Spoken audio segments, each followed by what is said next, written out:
I think we did pretty good with that. We did pretty good with that. Okay. Okay, how do we want to do this? We have time now. We have time. That's a good question. I was trying to think about. I can never think of openings anymore. I know they used to just kind of come to us, but we have a second. I mean, we could start off, normal. We could just be like, "What is up, shitters?" Blah blah blah blah blah. Or we could do something. I don't know. I don't know. I gotta think about the things we're talking about. Most of it we're in the dark with each other about, so I don't. That is true. I don't even know. Actually, the whole premise of the show is that we do stay in the dark with one another. Oftentimes, yeah. Yeah, even though there's an entire in the dark segment that we're doing, we're always, for the most part, in the dark with what each other is bringing to the table. That is true. Huh. I guess that's the original intent of the title, right? No, I guess it was like we were doing it at night. It was at night, and it was also like we were swearing, we were adulting. It was like Adult Swim. It was like, in the dark. Yeah. A little rated R. Like bad kids. Yeah. But now it means a lot of things. Right. It's taken on new meanings. Sure has. Welcome back to Nerd Shit in the Dark, Ladies everybody. and gentlemen, how are we doing tonight? Oh, man. If you're half as good as I think me and Braden are when it comes to unintentionally nailing an intro. That's how we do it. Then I bet you're feeling pretty good tonight. Yep. We are your hosts, Chase, the Chaz, Screepack. And Braden, the Brad Nielster. How are we doing tonight? Oh, pretty good. Yeah. How are you doing? How have you been, man? I've been pretty good. Mm-hmm. Working at the substitute teaching job. Playing a lot of good new nerd shit recently. Actually, not like terms in quantity, but more in quality wise. A lot of gaming on 2 new games that I've been playing tonight. And so it's been pretty fun. Otherwise, in terms of that's what's been going on in terms of my nerd shit life. What's been going on in yours, Chase? I'm staying active. It's important to stay active when you have a kid. You got to keep moving or your body kind of stales up. And I say, I don't get to do it as much, but I'm getting shit done, and I've seen and played some things that I think are worth talking about. That's for sure. Yeah. Things that I'm really excited about. I'm excited to hear about them. A couple of small things before we start really diving into our topics. I just want to just say a few things, Yeah. Plug. I said before we're on all the podcast things. We're now officially on Patreon. The first episode of the Chase Base is on there. My goal is to put something of some form on the Patreon once a week, maybe bi-weekly to start. So follow us on Patreon to get some extra shit. It's free. That's right. And it's going to be fun. We got some plans. I'm not going to talk about all of them. Some quite big plans. I'm excited to see how this plays out. Mm-hmm. And it's really growing into something else. To announce one of the things that'll be on it, if you're listening to this episode, if you're watching this episode, this is our first episode that we're recording, and you can watch the video footage of it on the Patreon. So if that entices you to go check it out, check it out. That's one of the things we're going to be doing. So just wanted to get that out of the way. That's one thing. Second thing, before I even tell you about tonight's games, I want to talk about what I do have next on my list. Because right now I have some wiggle room. There's not a lot of big games out just yet. Right. So I've been playing, things I want to play. I saw that they announced Persona 3 Reload. That it's coming out like tomorrow. I've been seeing advertisements like that on Reddit. It's got great reviews. And I think once I finish the game I'm playing right now, because it's on Game Pass, so it'll be free for me to play it, I'm going to download and play through that. Because it looks pretty good. I watched some of the reviews. Like, the graphical upgrade of that looks really good. I heard that's, like, one of the really big ones. Do you know when the original Persona 3 released? It was, I believe, I could be wrong, but I think it was a Vita game. And it was like 2000... 11, maybe Okay. 12. So big jump because like this is on computer PS5, PS4, like, and it looks almost as good as Persona 5 Royal, honestly. Graphically upgraded. Yeah. So, and like they remastered it with a bunch of like cutscenes, recorded voice, blah blah blah blah blah. So I'm like, all the more reason to check it out. I want to get into this series. I attempted to do 5. It was too much for me in my schedule because you got to really commit to it. Yeah, I was playing it on my Xbox. Yeah, I plan on getting back to 5, but I also burnt out on it recently. I'm over probably 60% of the game, but they're really long games. Yeah. And loved every bit of it, and I do plan on getting back to it sometime. But I've been like interested in playing something different because it just takes a lot of time to invest your energy into it. That's my whole experience with Baldur's Gate as well. Like I haven't finished it. I love the fuck out of it, but I need to take any space so I can play some other games. Past Act 1 of Baldur's Gate, even though I also love Papa it. needs a little strange, you know? It's just, you have to put so much time into these games, and sometimes you don't want to sink that much. You don't have that much time to sink into these games, really. No. But you try. So, you know, and you get back to it. I know you'll get back to it. Definitely plan on it. It's just like, it's a treat for later, you know? Mm-hmm. You'll be pumped when you do. Right. So next on my list, though, after I finish the game I'm playing now, is that. So I look forward to talking about that in a future episode. Yeah, I'm excited.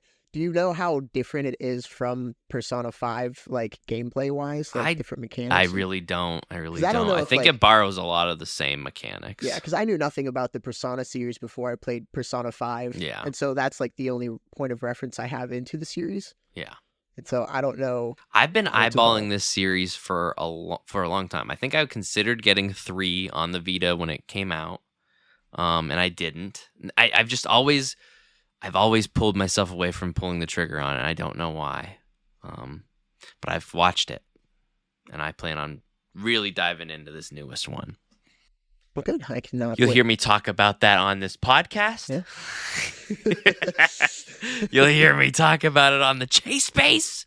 You will hear eventually us talk about it on the radio in your cars. One day we'll be in your fucking living room, sitting next to you and your family, Bluetooth chip, telling you the same story. Yeah.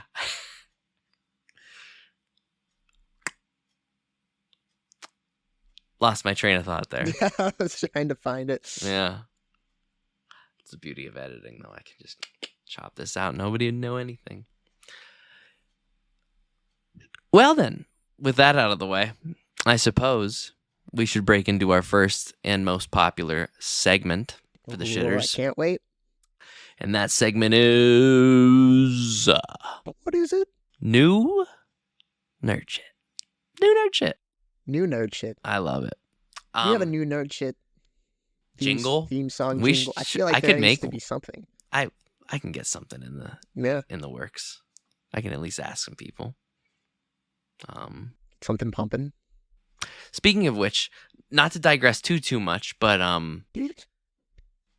before we even dive into new nerd shit, Amber, her show started last week. It did. Opening weekend, and she said it went really well and things are going really well, and she sent me a review, an actual like Pittsburgh review. Someone wrote a review up for him and gave it a really good review, dude. That's awesome. So she's feeling really good about that. So we wanted to plan on going one of these weekends. Yeah, it would have been. It was last weekend, and I think this weekend. Yeah. Yeah, I wanted to try to get there, but I just wanted to give that shout out. So Amber, maker of the theme song and old guest on the show, on one of our most popular episodes to date. That is true. That went well. And it's going well, and she's really excited. So, bravo to Amber. Awesome. That girl turned her life into something special, and I'm proud of her. She sure did. She always good. So, new nerd shit. What's the order, did I say? Me, you, me. Forget. I think I went me, you, me, and then we have the duel. Me, you, duel. Yes, right. Correct. Me, you, duel. Me, you, duel. This is our me, you, duel section of the show. Yes. We've made it, everyone. So, I'm going to start with a show that I watched. There you go. What show did you watch? Real quick. It was a real quick one. But man, it had everything I wanted and what it was. So I think a couple years ago we talked on the show, just you and me, back before it was for everybody. We talked about the He-Man Masters of the Universe Revelation on Netflix. And how much a lot of people online really didn't like vibe with it. Children, babies, fucking, that's what I call these people, because they didn't not like it for what it was, because what it was so fucking good. Oh my god, it was He-Man, but like think He-Man and think this actually has a compelling plot or a plot at all. Really good. I really, it was 10 episodes. He-Man dies at the beginning of it, so that pissed a lot of people off. He-Man's dead. The female becomes the lead character for a few episodes, and people lost their fucking marbles. They said, to hell with good storytelling, because it has that, because what's a world where He-Man's fucking dead in? Awesome. Mix that with a recreation of kind of Death of Superman comic series, where they bring Superman back from the fucking dead. So they do that with He-Man, and it's fucking awesome. And he has this dope-ass battle with Skeletor, who takes the Sword of Power. It's awesome. It's so well done. That was the last season, Revelation.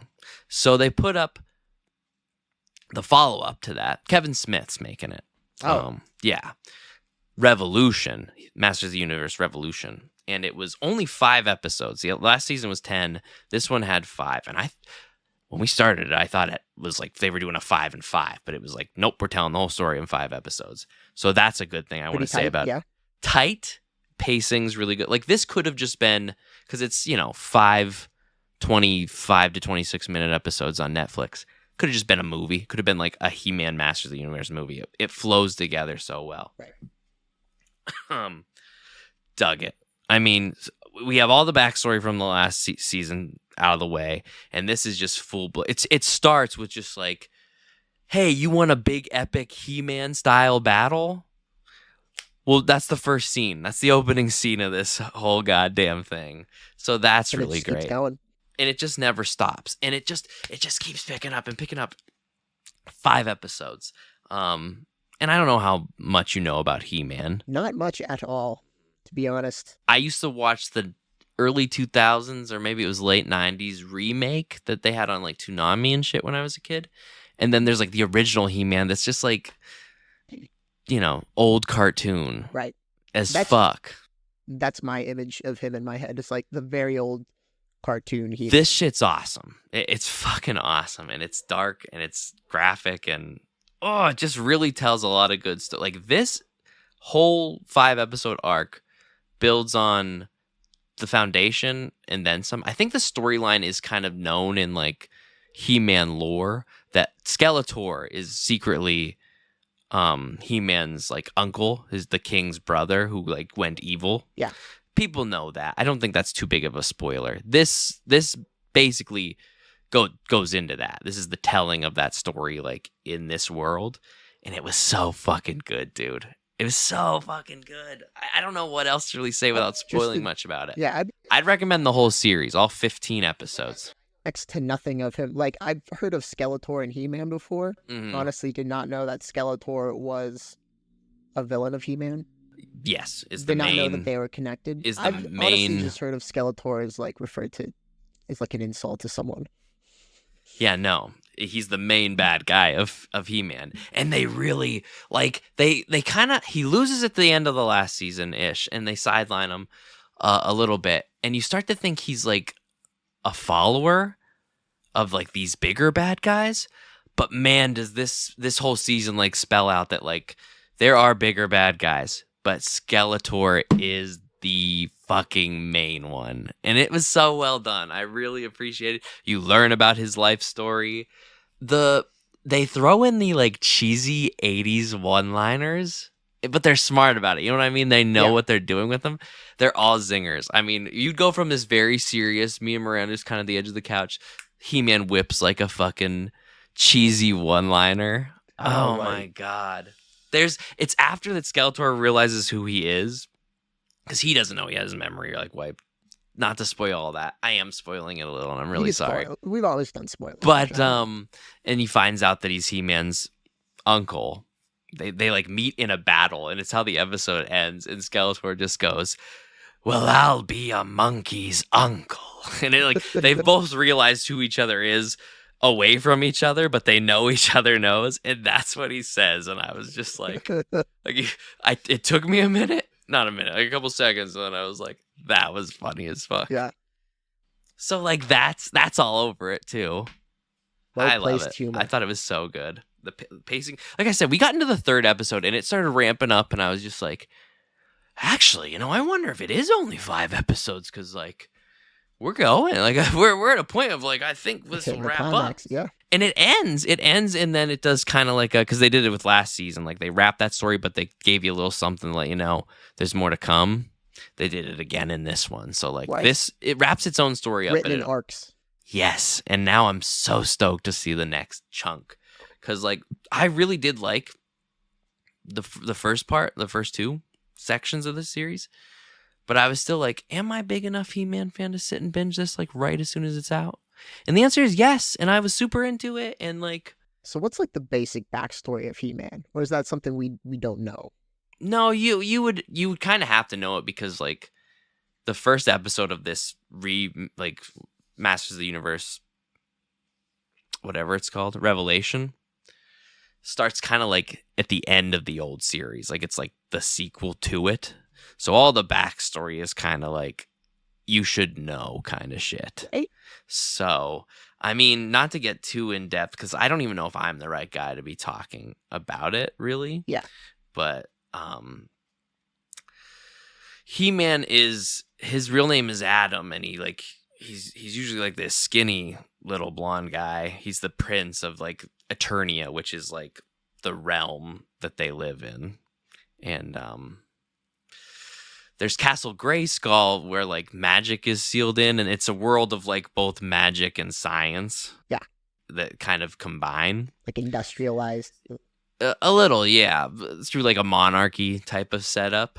And then like Skeletor, he like wants to take over Eternia, but Adam can, with the sword of power that he secretly gets. Nobody knows he's He-Man except him and like 2 other people. Okay, Hannah Montana situation.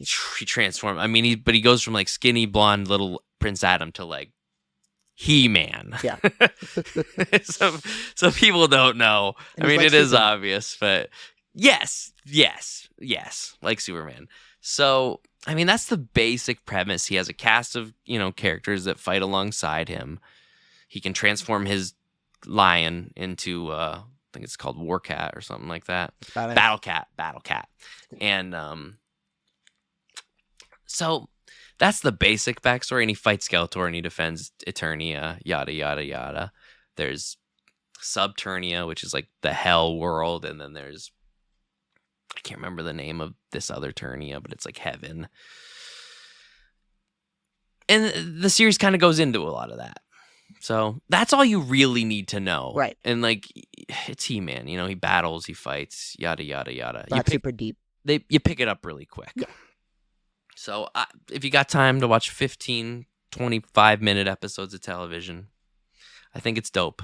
I'd have to give it a try. Because like I said, the first episode, it's like He-Man dies at the end of the first episode. That sounds interesting if he was a big established character before. Yeah. No, I've never heard of Death of He-Man's. Yeah, I mean, it was the first time they'd done it. Yeah. So check it out. And like I said, this new season was dope. I think it gave people what they wanted, because He-Man is very much there and fighting. Tila is still also there, but like they have their own shit going on. I don't know what everybody's so mad about in the last one. People are fucking losers. Yeah. Yeah, the online discourse is never... I gotta stop checking it out. I gotta lines. stop even looking at it, because it's like, if I like it, who fucking cares? But I really like it, and I think you'd like it too. I think I'd like it. You're the only opinion I've heard of this series, so I know it's going to be positive. All right, buddy bear, I am passing the baton. All right, pass it to you. Ooh, I forgot to say, dude, I thought for a minute I thought I was gonna get Creighton tonight. I thought you were gonna get Creighton as well. You can still kind of hear a hint of Creighton. Yeah. In the voice. Like if he showed up tonight, I wouldn't tell him to get out of my fucking apartment. Right. But I was looking forward to seeing him. But Yeah. I'm glad it's you. I'm glad it's you. Did you hear Kraden briefly I heard when I him called you there earlier? yesterday. Yeah, a little bit. Yeah. It was the worst this morning. Wow, you really turned it around. Yeah. Like, I could barely speak well. Like, I was... Huh. My throat's cleared out a little bit more now. Good. Yeah. Yeah, you sound good. What do you got, buddy? Glad you're feeling better. Yeah, I just recently... I'm a nice guy. So we're talking about... I guess we probably shouldn't spoil it, but I guess we talked about it previously, but with looking at certain games like Palworld, I noticed there was a Reddit post I saw where it was like Palworld. Oh, sorry, I'm losing my train of thought.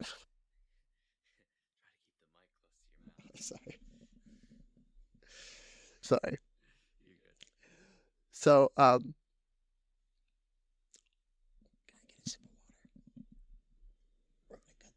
yeah, I'll cut it. That's the beauty of learning how to do this shit. I can. Yeah. Except the video. The video, I don't know how to fix that, so it'll probably just stay in that. So that's the raw footage, everybody. Bait you. Hey, if people are gonna pay money for it. Yeah.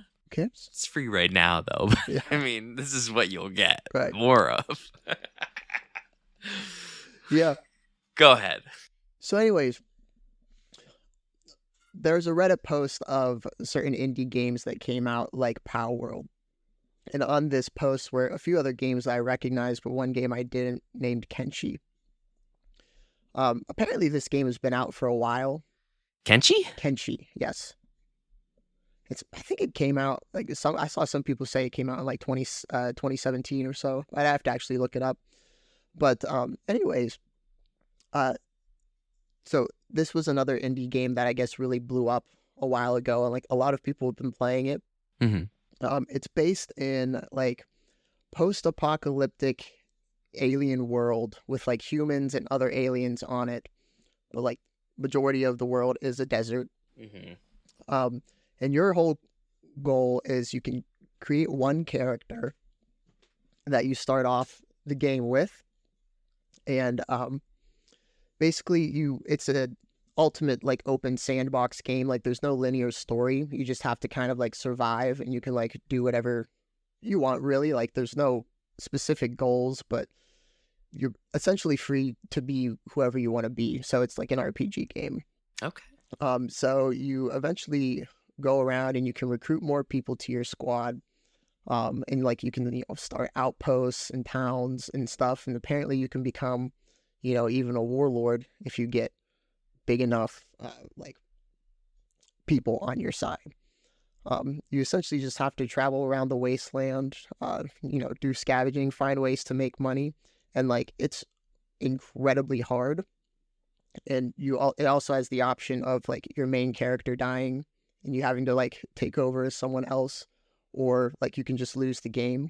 Like, so when I first started playing the game, I like stole something immediately and got immediately knocked out by the guards because they're way stronger than you, and like all of my health points were at 0. And like the only way that you can essentially level up is by getting into fights, but like everyone is crazy stronger than you in the beginning. Ugh. And so you have to figure out how to just like get in fights, get your ass kicked, and then like you just slowly get better. But like your limbs can get chopped off and you'll have to replace it with robotic parts. What the fuck? Yeah. Like that was not where I thought that was going. Yeah, any character that you get, you have to spend a long time with them, leveling each of them up. Like they're all individual, like in-depth characters that you control, just like your main character, similar to Baldur's Gate, but you can have like up to 20 people in your party, and then you can have like multiple squads. Fuck.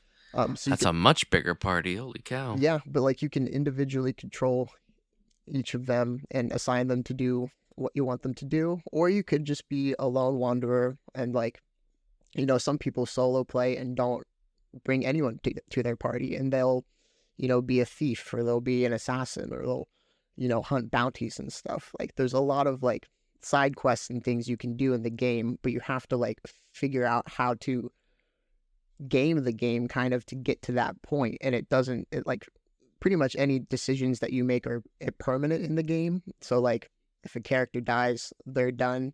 If your main character dies, they're gone. You can get a dog and like raise it, and like it takes like forever to raise, and like multiple days pass in the game, and then like someone can come along and butcher it, and like it's gone.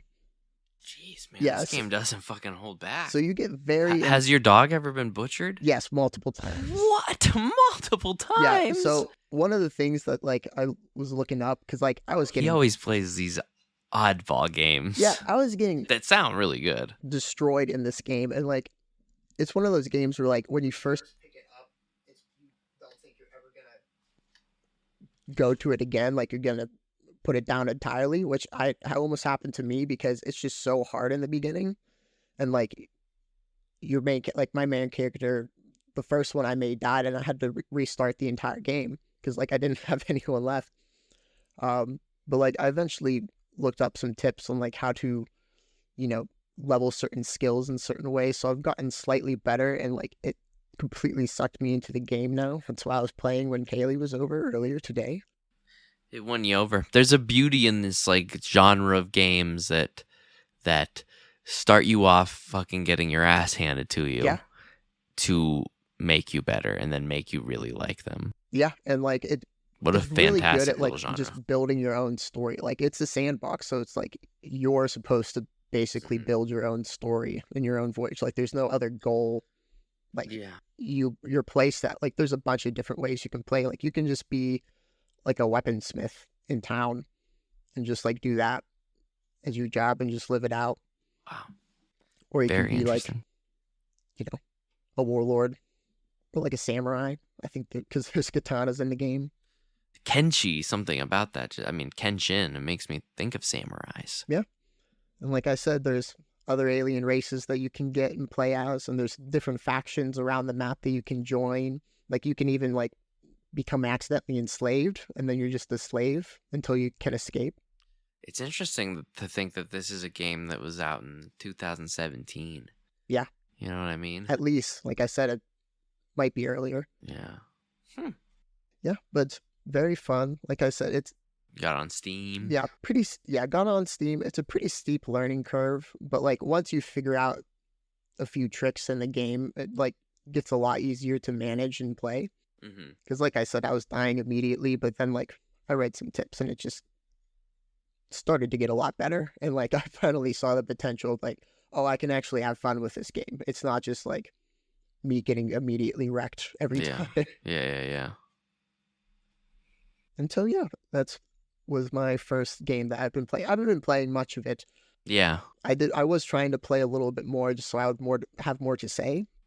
Because I knew I think you set the stage for it pretty nicely. Yeah, I knew this was going to be one of my new nerd shit, and I played it a little bit, and I was just like, I can see potential in this game, but like I can't like see why I would want to keep playing this. But then I finally got into it, and was like, oh, this is actually very fun once you realized. Yeah, and that's another thing that these kind of games always share, or even shows or things. Like you started and you're like, I don't know about this, and then because I did not know how I felt about Baldur's Gate for like days. I was like, I mean, people tell me this is fun, and I'm so glad I stuck it out because I fucking love that game. Yeah, some of the best games I've played have been like very hard to actually figure out. Like I'm still figuring out Crusader Kings. That's the beauty of it. I've still never finished the whole game of Crusader Kings in one. And I've been playing that for like 5 years. Oh, fuck. Yeah. Oh, jeez. Oh, boy. Yeah. I wouldn't get that far. I wouldn't be that patient. But that just keeps bringing me back. Hey, there's a drug in these games.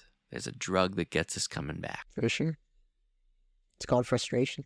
Well, it's called drugs. Yeah. Because they drag you. They drag you in. They drag you down. They drag you in with I don't really support drugs on this show. No, we don't. We are a drug-free podcast. Drug-free podcast. Yep. They're just dragging you down. Dragging you down with them.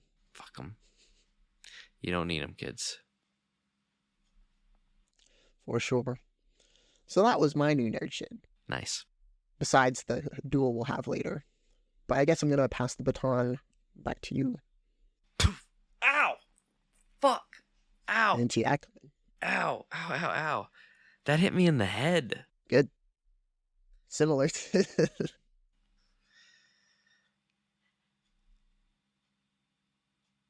Nah, I was pretending to be dead. That's for the Patreons. I've been playing a game. Really? Yeah. It's unlike you. Isn't it though? I feel like I'm getting hives on my finger, but we'll see how that progresses. Yes, we know. People are just getting hives everywhere. That's life Your sometimes. son gets hives, you get hives. We get hives. We call this place the Hive. This is the Screepek family hive. Yeah. Beehive. The beehive. The beehive. And we're in the Scree hive. The Scree beehive. The bee Scree boys. So I started playing a little. It's like an indie RPG. It's bigger though. It's pretty popular. It came out earlier last year. It's called Sea of Stars. Sea of Stars. Have you heard of this one? No, it sounds aquatic though. Something I like. Somewhat not. So it came out over the summer, and it really. The reason I'm playing is because I just heard so much about him. People that like RPGs really like this game, and it's basically in like 8-bit graphics, like old Super Nintendo type of graphics, but like modernized with like modern gaming mechanic. Turn-based RPG game that I am really loving, between like the aesthetic of how it looks, the simplicity but yet complexity of how it plays. Yeah, really, really fun. Really drew me in. I'm about halfway, I want to say, through the game.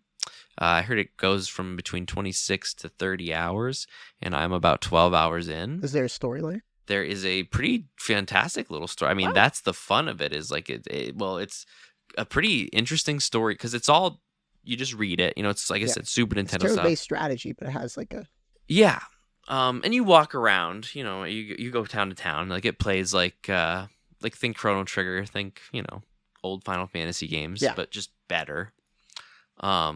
Like one of the things they add, like you're walking around in that little chibi form, but like there are mountains, like you have to climb shit, and like it added like modern like climbing, sides of mountains, yada yada yada.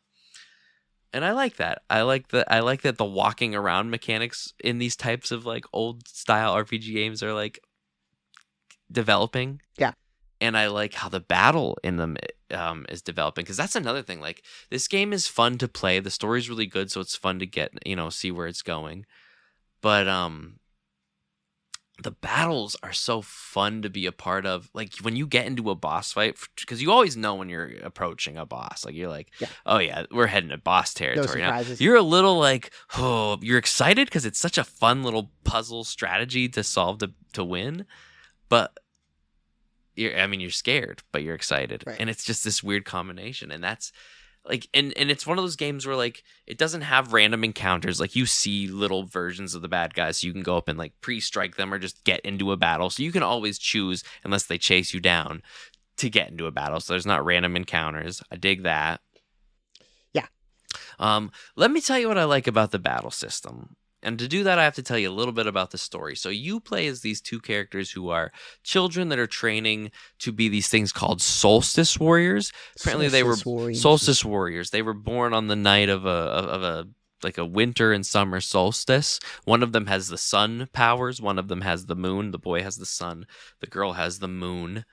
And you're part of this like society of people that are like that fight the evil, and I think they're called the dwellers or something. The dwellers of like certain emotions, and they're like the demons of this world. And there's like one left, and it's up to you and this girl. I picked the guy. You can pick to play the girl. It doesn't really matter. Just makes who's the party leader. Yeah, they're together the whole time. And you're basically on a quest to hunt down this dweller, but along the way you're going through these like little, I call them little anime arcs, because we're just like doing all sorts of different things that are leading to where things are going. Like I'm on a pirate ship battling zombie pirates, then the boss has like wind powers, or let me try to think. I remember I went to this spooky fucking tower that was also haunted. A lot of haunted areas. but it's beautiful. It's gorgeous, and you go through this world to fight these dwellers, and there's some twists along the way. You have your buddy. His name is it's something with a G. I can't remember, but he doesn't have any magic powers. Like, he wasn't even chosen to be a Solstice Warrior, but he's like super cool, and he's part of your party, and he's such a G. He's there, yeah. And he fucking fucks shit up. So he's the other guy in your party. He fight in a different way, or what? He does fight in a different way. So you find a way to use magic without using magic, is what they call it. And basically, when you're in your battles, you can choose to just strike without using any special attacks on your opponents, and they shoot out like basically mana or chakra that you can absorb before you do a basic attack, and it counts as a magic attack. So he can like absorb a lot of that and use that to power himself up. But he's just a heavy hitter. And then you meet, like, I have this other person that I met along the way who joined the party who has like poison attacks, and like that's really cool. That sounds really That's a whole storyline too, so how you meet her. Characters you get. Yeah, and I'm assuming I'll build more, but so far there's like 4 of us. Yeah. And it's just fun, and you learn different abilities. The combat in this is so fun because, like I said, it's turn based, but there's always like there's a lot going on in it at once. You have to be very involved. Like if somebody attacks you, you can hit. I've been playing it on my computer, so if you hit space like as they attack, you can kind of parry it so it does less damage. When you go for an attack, you can strike at the same time to do like a double attack. Like, it keeps you very involved, though it's turn based. Like, you're not just clicking attack and they're doing it, you're staying with it. Kind of like what Persona 5 does. Sure, yeah. I think that it made me think of like Ni no Kuni, where like there's a lot going on. It you're flows controlling very like nicely. Yeah, it flows very nicely Very for good. what it is. Like, there's this, the one girl has a boomerang, like a moon boomerang attack, because you have like attacks like your sword is just considered a slash, her staff is considered like a block or like a bop. Yeah. And then like there are your moon powers and your sun powers, and then they kind of combine those. And when you're in the battle, it's like your enemies can do big attacks if they have enough turns that you don't hit them with certain attacks. So like there'll be like a little puzzle where it's like, okay, that takes 2 sword strikes, a sun, and 2 moons, and we got to do that in 3 turns. So what is the way to like stop that before we get hit by a big attack? Yeah. Like, sometimes you just can't. So it's like, Just oh fuck, we just got to take this. So that's really fun. And then like you're balancing that because like there's like a couple of those at a time, and like you can swap out. So if like a poison person's there and your poison girl's not in, you can choose a character to do a quick swap, so she's now in, and you can hit it with a poison attack. Like, that's cool. very involved. But one of her things, I think I was saying, was she has the moon boomerang attack, and basically it bounces off every enemy, and it gets faster as it comes back, so you have to keep blocking it as it comes back to like shoot boom, boom, boom, boom, boom. So even though it's turn-based, you're always doing something in the battle. And it's so fun. Like, I'm never really bummed about getting into a battle. I'm just hoping I'll make it through it. Yeah. So that's really dope. Have you been game overed a lot? I have died a couple times, but the surprising thing about it is, like, though it is challenging, it's very rewarding in the way of, like, there have been a couple boss battles now where I didn't die at all during them, and, like, because I hadn't, like, passed it, you feel yourself getting better at the game. You're still on the edge, like, you think you could die, but when you, like, I beat this boss today before I left work. Fuck. I couldn't believe it when he died. I was like, oh my God, guys, I thought we were out of this. So that was awesome. And it's just, like I said, you go to an area, you like do a puzzle thing, solve a thing in the area, battle a bunch along the way, get some new ability. Like, I got a hook shot that pulls me along, or I have this like wind blowing move that you can move like blocks around to crawl on. I don't even remember what I was getting at with that. I've lost myself to it. Yeah. Well, that's awesome. Yeah. And I'm really, and like I said, the story is good. There's some twists along the way. It's gorgeous. And the 8-bit music, the soundtrack, so good. Soundtracks oftentimes can be some of the best with these games. They nailed it. They were like, let's say a Super Nintendo game came out today. And they fucking flew with it. And I'm really looking forward to finishing it and giving like a full review on that down the road. And you mentioned it's only 26 to 30 hours. So. 26 to 30 hours. And like I said, it's an indie game. So like, I got it on Game Pass, so it's free, but it's only ever like $30. Like it's never like a super full price game. Check it out. I think it's fun. I always like these like RPGs are just nailing it lately because they always put some sort of spin on the turn-based system that makes you want to really stick with it nowadays. Right. Love it. Love it. Love it. So that's what I got to say about Sea of Stars. Hello, everyone. Hey, guys. We're back again. Those of you listening might not notice. Back in black. Yeah. Seeing might notice that things have changed a little. Yeah. I changed shirts. And I changed shirts too. Yep, that's the only thing that changed. We just decided to change our shirts. Yeah. And in the time that we were changing our shirts, we realized a few things that we had to go back on from only 20 minutes ago. Some addendums or some corrections. Yeah. Yeah. Yeah. Some amendments. Amendments. Perhaps. Yes. Yeah. That's the word.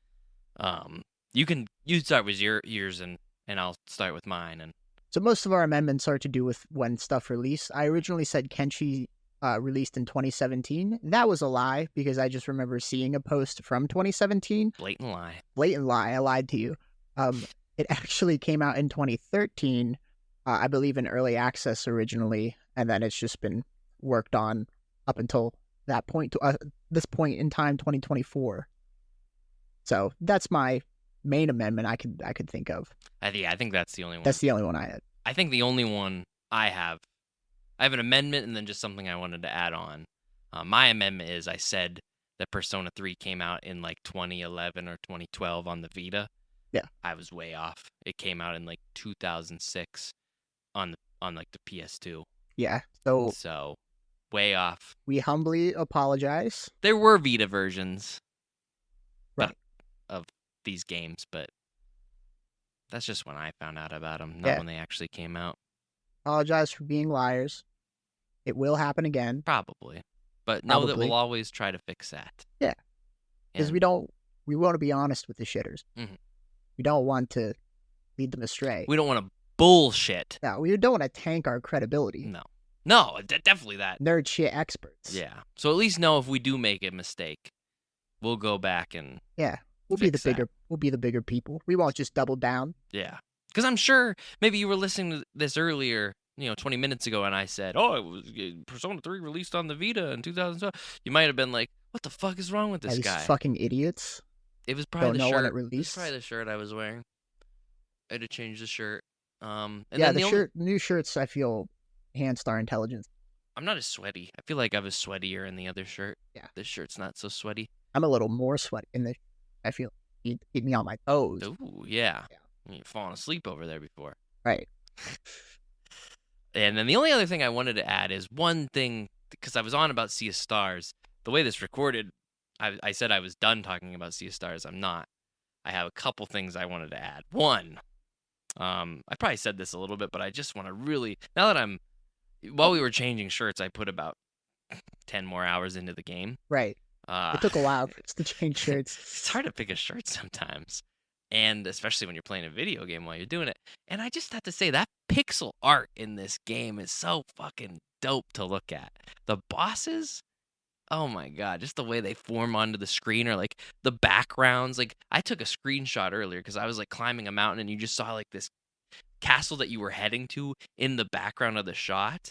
And I just think you see that in like games today, and you can like run to the, you physically can go to those castles, and like I still did. It's just seeing it in the pixel version, like a different art form. It can be cooler, really different cool perspective, especially because most people who are like really into graphics would probably shy away from pixel games.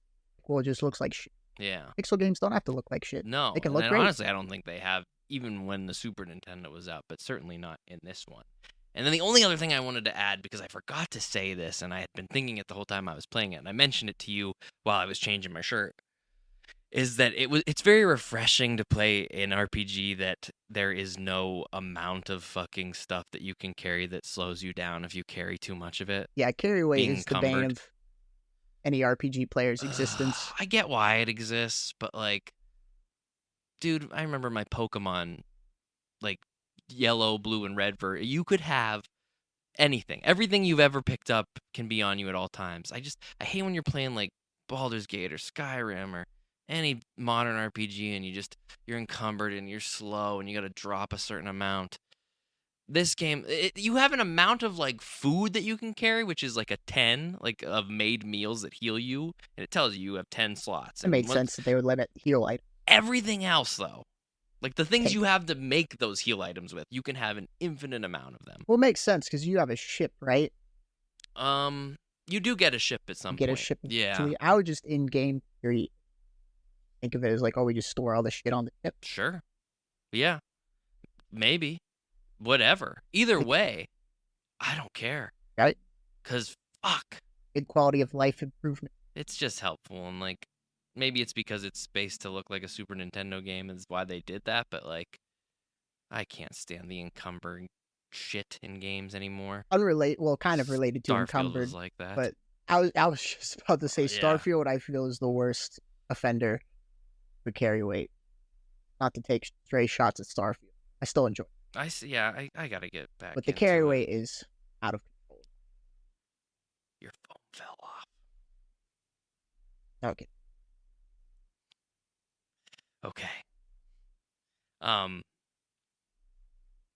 Yeah, Starfield was so annoying because one, we'll get into other things soon. I just want to say, one, you have to go into the menu for fucking everything on Starfield over and over and over and over. The menus are the biggest. By the way, I thought you said phone. No. I realized that I looked. Phone. Yeah. I was like, my phone's up.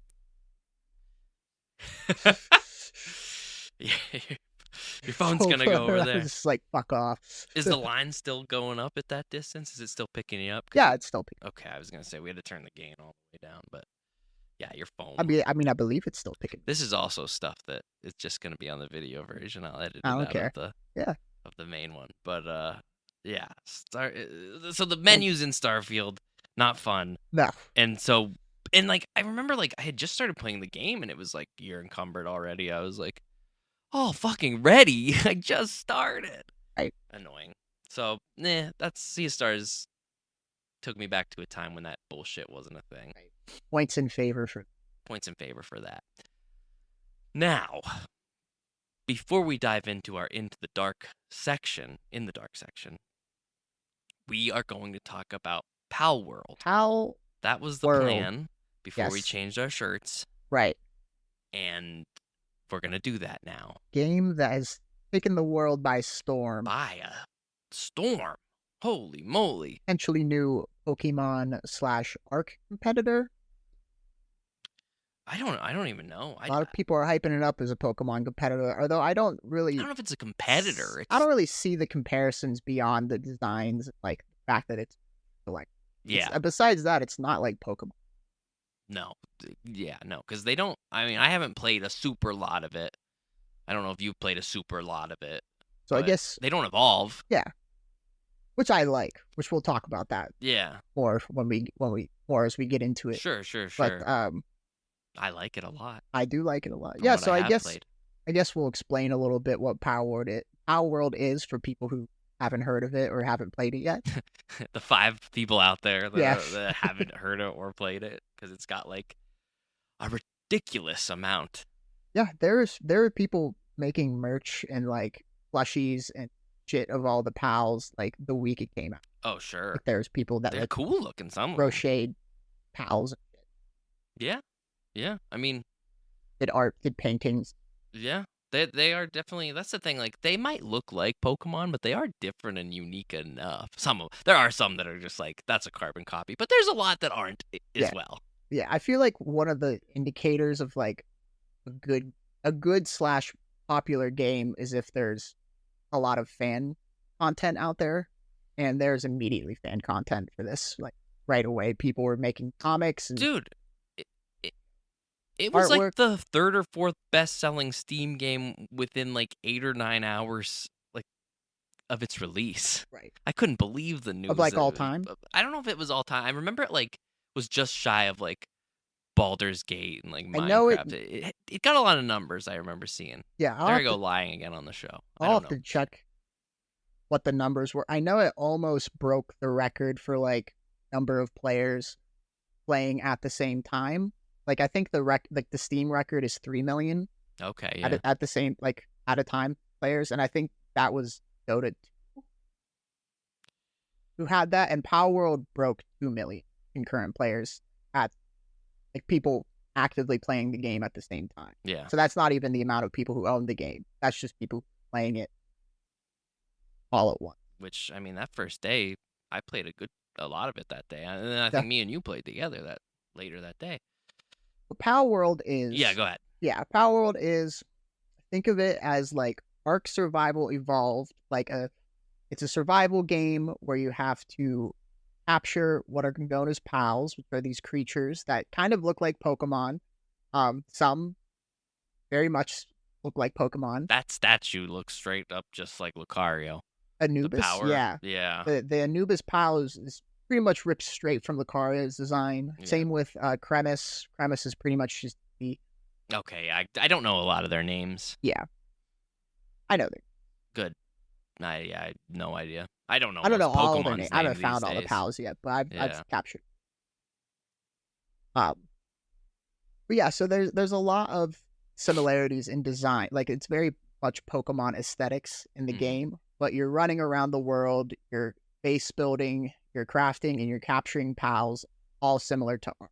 And the leveling system is exactly like where you have technology that you can unlock. Each time you level up, you get technology points, and then you have to choose how to spend those technology points into which technology you want to unlock. And each level, you gain a new tier of technology that you get. So obviously... Which I like. I think that's part of the addictive quality of it is, you see that progress kind of go up and up and up and up. Yeah, because they don't give you enough technology points to unlock everything in every tier. Like, you have to be, you know, kind of frugal with how you spend them, especially as you get higher up in the levels. Like, you see the ones that you need to unlock to up your base. That's usually the way I go. I'll pick the ones that I need for, like, upgrading my base, and then I'll pick a couple, like, sporadically throughout. Right. And I guess we should talk about the base building aspect of this game, because that's, like, half the game. That's at least from what I've played, it's, like, the main... Yeah. To me, that's the main thing. To me, I spend about 50-50 of my time base building and then adventure. Yeah. Capturing pals. Mm-hmm. And I really haven't adventured out too far. Yeah, it's a huge map. Very big map. Like, you can get pals that act as mounts. Not all of them act as mounts because some of them are tiny. But yeah, you get land mounts, you get flying mounts, you get... I've seen a lot of videos of the flying mounts. Yeah, you get water mounts from the sky. Yeah, once you get flying mounts, adventuring becomes very, or just easier. Yeah. Like, you can get to places. There's still, you know, it's like World of Warcraft or any other RPG where, like, different areas are higher level. Like, you'll want to be, like, level 40 or something because all the pals in there are going to be level 40. Yeah, and, like, they throw all sorts of, like, you're in the first area and there's a couple level 40s that you don't want to, like, accidentally hit or they'll come and fucking kill you. Yeah, there is. I feel like they kind of trolled us with that very first boss that they're called Mammarest, but it's like a giant mammoth type pal that's, like, right in the starting area. That's level 38 that, like... Don't even attempt. Yeah. The percentage to catch it is not good. Non-existent. Yeah. Yeah. Yeah. At the beginning. We found out when we played together that one time that we both built our base in the same exact spot. Exact spot, yeah. Yeah. Because it's, like, the first, like, nice perfect area. Yeah, perfect base building it, which I'm sure they designed it that way. Cause it's, like, right from where you first spawn. Yeah. It just sucks because once you go down, like, a little, like, not too much farther, but to the next, like, area past that other guy with his fire, there's a bigger, like, area that's perfect, but you don't want to give up on your other base because there's a new base area. At a certain level, you get to build more bases, but... Because the game urges you to build a base right away. Yeah. So, like, you want to, like, find a base location, and there is a good reason for that, because you kind of need a base of operation to be able to...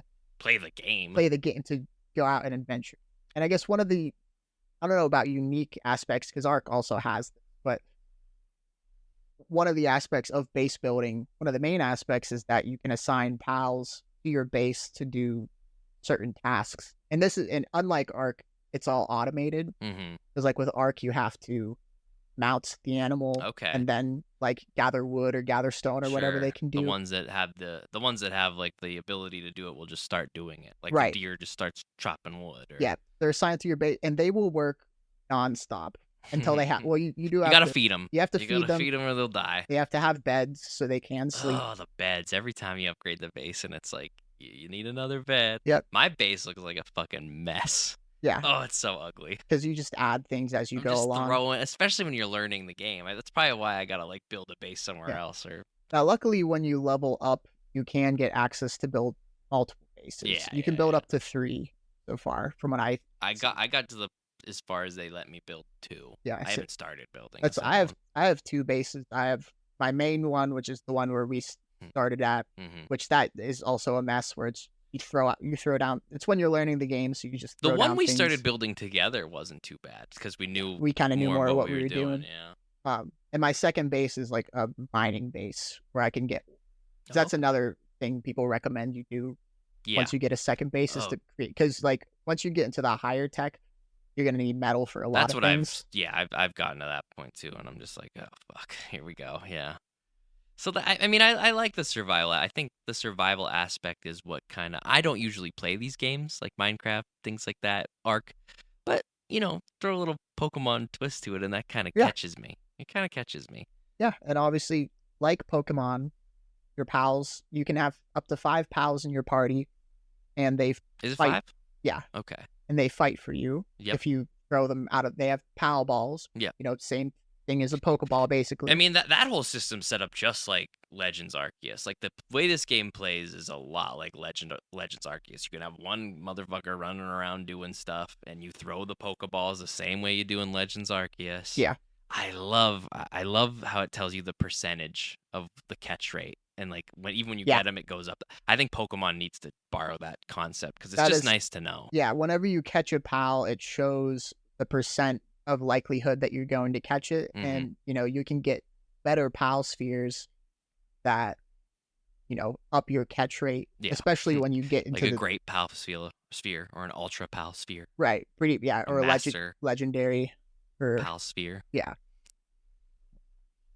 basically that's exactly like the Pokeball system is the Pal Ball system. It sure is. Like this game is a mishmash of a lot of different ideas from different games. I would recommend, if you haven't watched it, the video game Donkey video on Palworld on YouTube. It's funny. He just mentions all the things. He's like, oh, this is the Fortnite box. I mean the Palworld box. Yeah. Like, it's a funny little video, and he says all the things that it's like. Yeah, so it's definitely it's borrowed, we'll say, a lot of ideas from different games, but it still manages to be its own game. Like I don't feel like I'm playing Pokemon, and I don't feel like I'm playing Ark. I do feel similarities for those games, but it's its own game. It's its own game. I think is part of why it became so popular, that it managed to strike this happy medium with all these other popular games that worked out and did it well.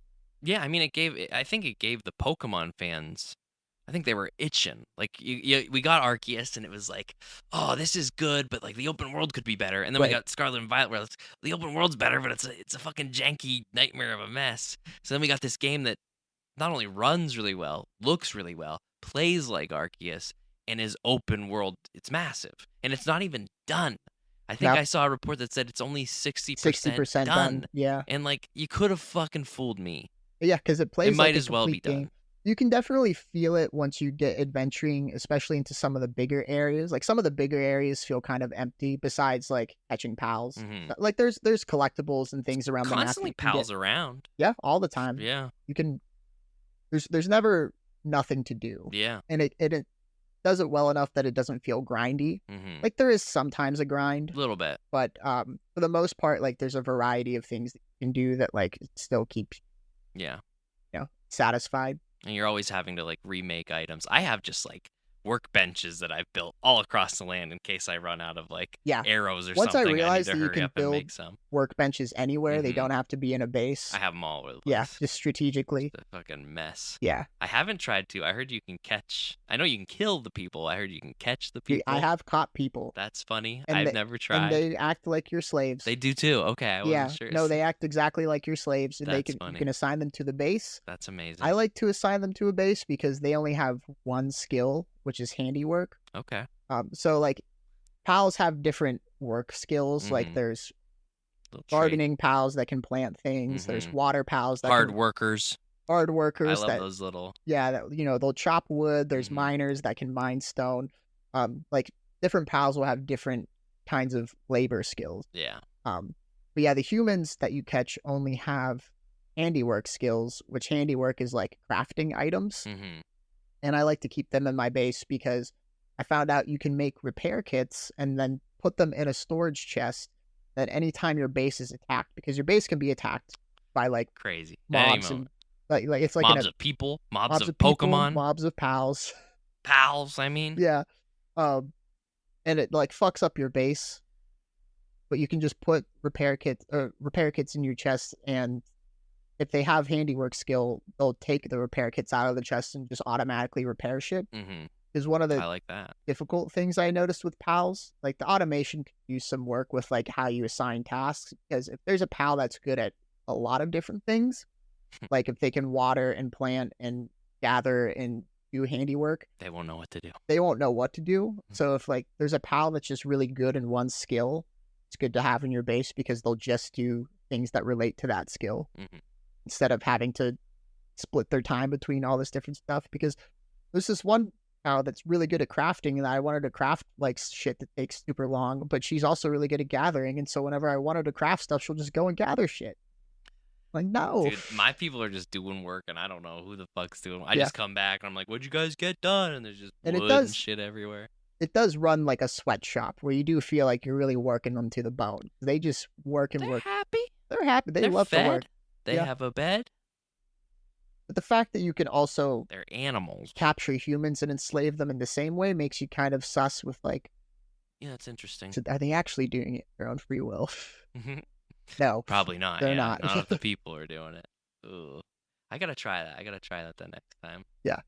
I just thought it was funny the first time I got raided and those fuckers with pistols just showed up and started shooting. I was like, oh Yeah. no. That's another unique aspect about the game. People have described it as Right. Pokemon with guns. Right. Yeah. I guess we forgot what it's been known as for like a year now. Yeah, it's described as Pokemon with guns. You can make craft guns later on, and certain pals have certain equipment upgrades that they can get guns. So Mhm. like, there's the monkey that can like have a submachine gun or something. Yeah. He can like I be have on like your the shoulder little and shoot green. things. It's like a fox squirrel thing that has a gun. Yeah. I don't know their names. Some of the bigger ones can carry like rocket launchers. Does your character have a gun yet? Have you gotten that far where you have a I have gun? a handgun. You I have have a a handgun? pistol. Yeah. I'm still using other shit. Haven't I made a just gun got yet. to the point Haven't where I played it could in a make couple weeks. an assault rifle, but I haven't made it. Nice. I gotta get back into it. I'm playing too many games right now, but I Same. will. Yeah, I took a break from it for a while because I also don't want to like play through it all and like play everything I can play Yeah. and then like not be interested in it anymore, and then like they add more things to it later. Well, it's like Baldur's Gate, where like I do like playing my solo game, but it's just I'm at a point now where like I only really want to play it when I'm playing with you guys. Yeah. And I Same. feel like sort of the same with Palworld, where like I'll have more fun if I play it with more people, so I've kind of set it aside. I'll get to it. That is another aspect, is that you can play multiplayer. You can have a server with Very your fun. friends. I think there's public servers too. Probably, yeah. And like PvP hasn't been implemented yet, but they do plan on adding people to it later.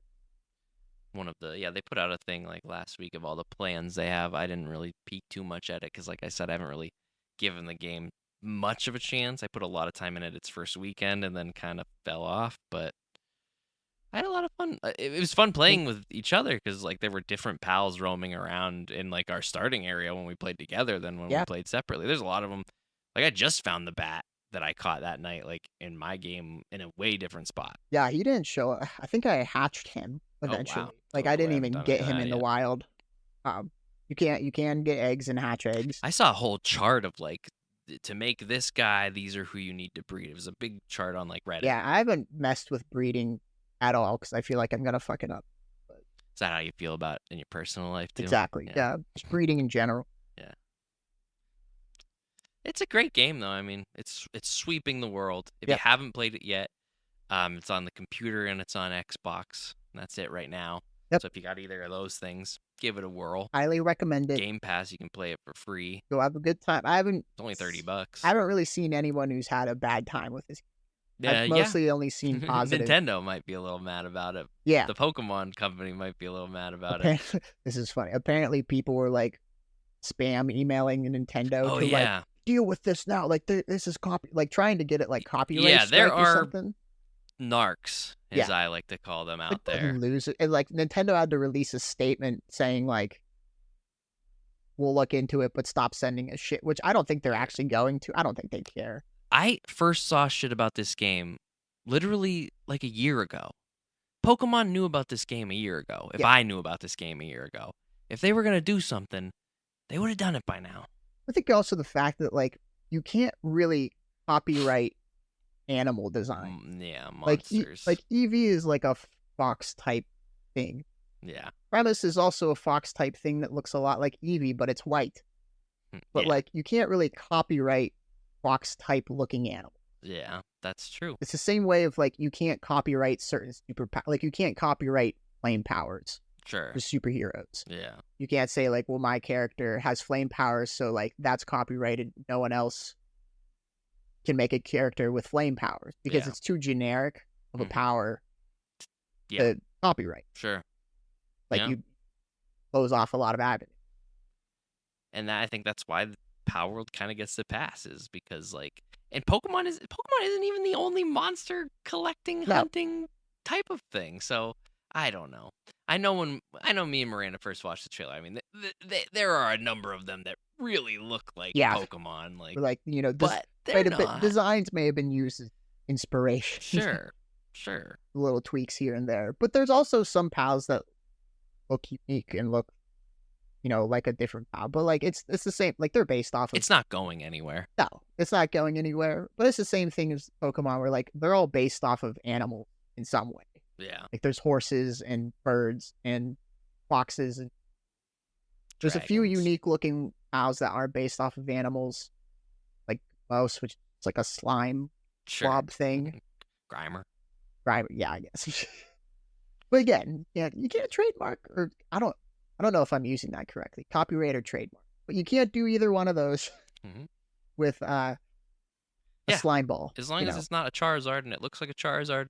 Called a Charizard. Called Charizard. Now, I did see there was a modder who made a mod for Palworld for Pokemon, and he got a strike and had to take it down. Yeah. I think the difference is that he was trying to make money off of it. Oh, was he? Okay. He had it on his Patreon as a paid mod. Oh, wow. So Nintendo had a problem with that. Fair. Yeah, I don't blame Nintendo for because it was literally like Ash Ketchum. Yeah, I saw that. I then saw that after it got taken down, somebody did the same thing but made a Digimon. Yeah. And like Digimon's like, we don't care. We don't. We're lucky we're still here, honestly. Right. So, yeah.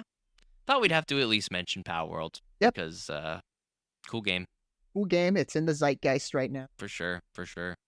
I keep seeing more news about it every day. It's slowing down a little because, it's been about 3 weeks now. Yeah, a lot of people.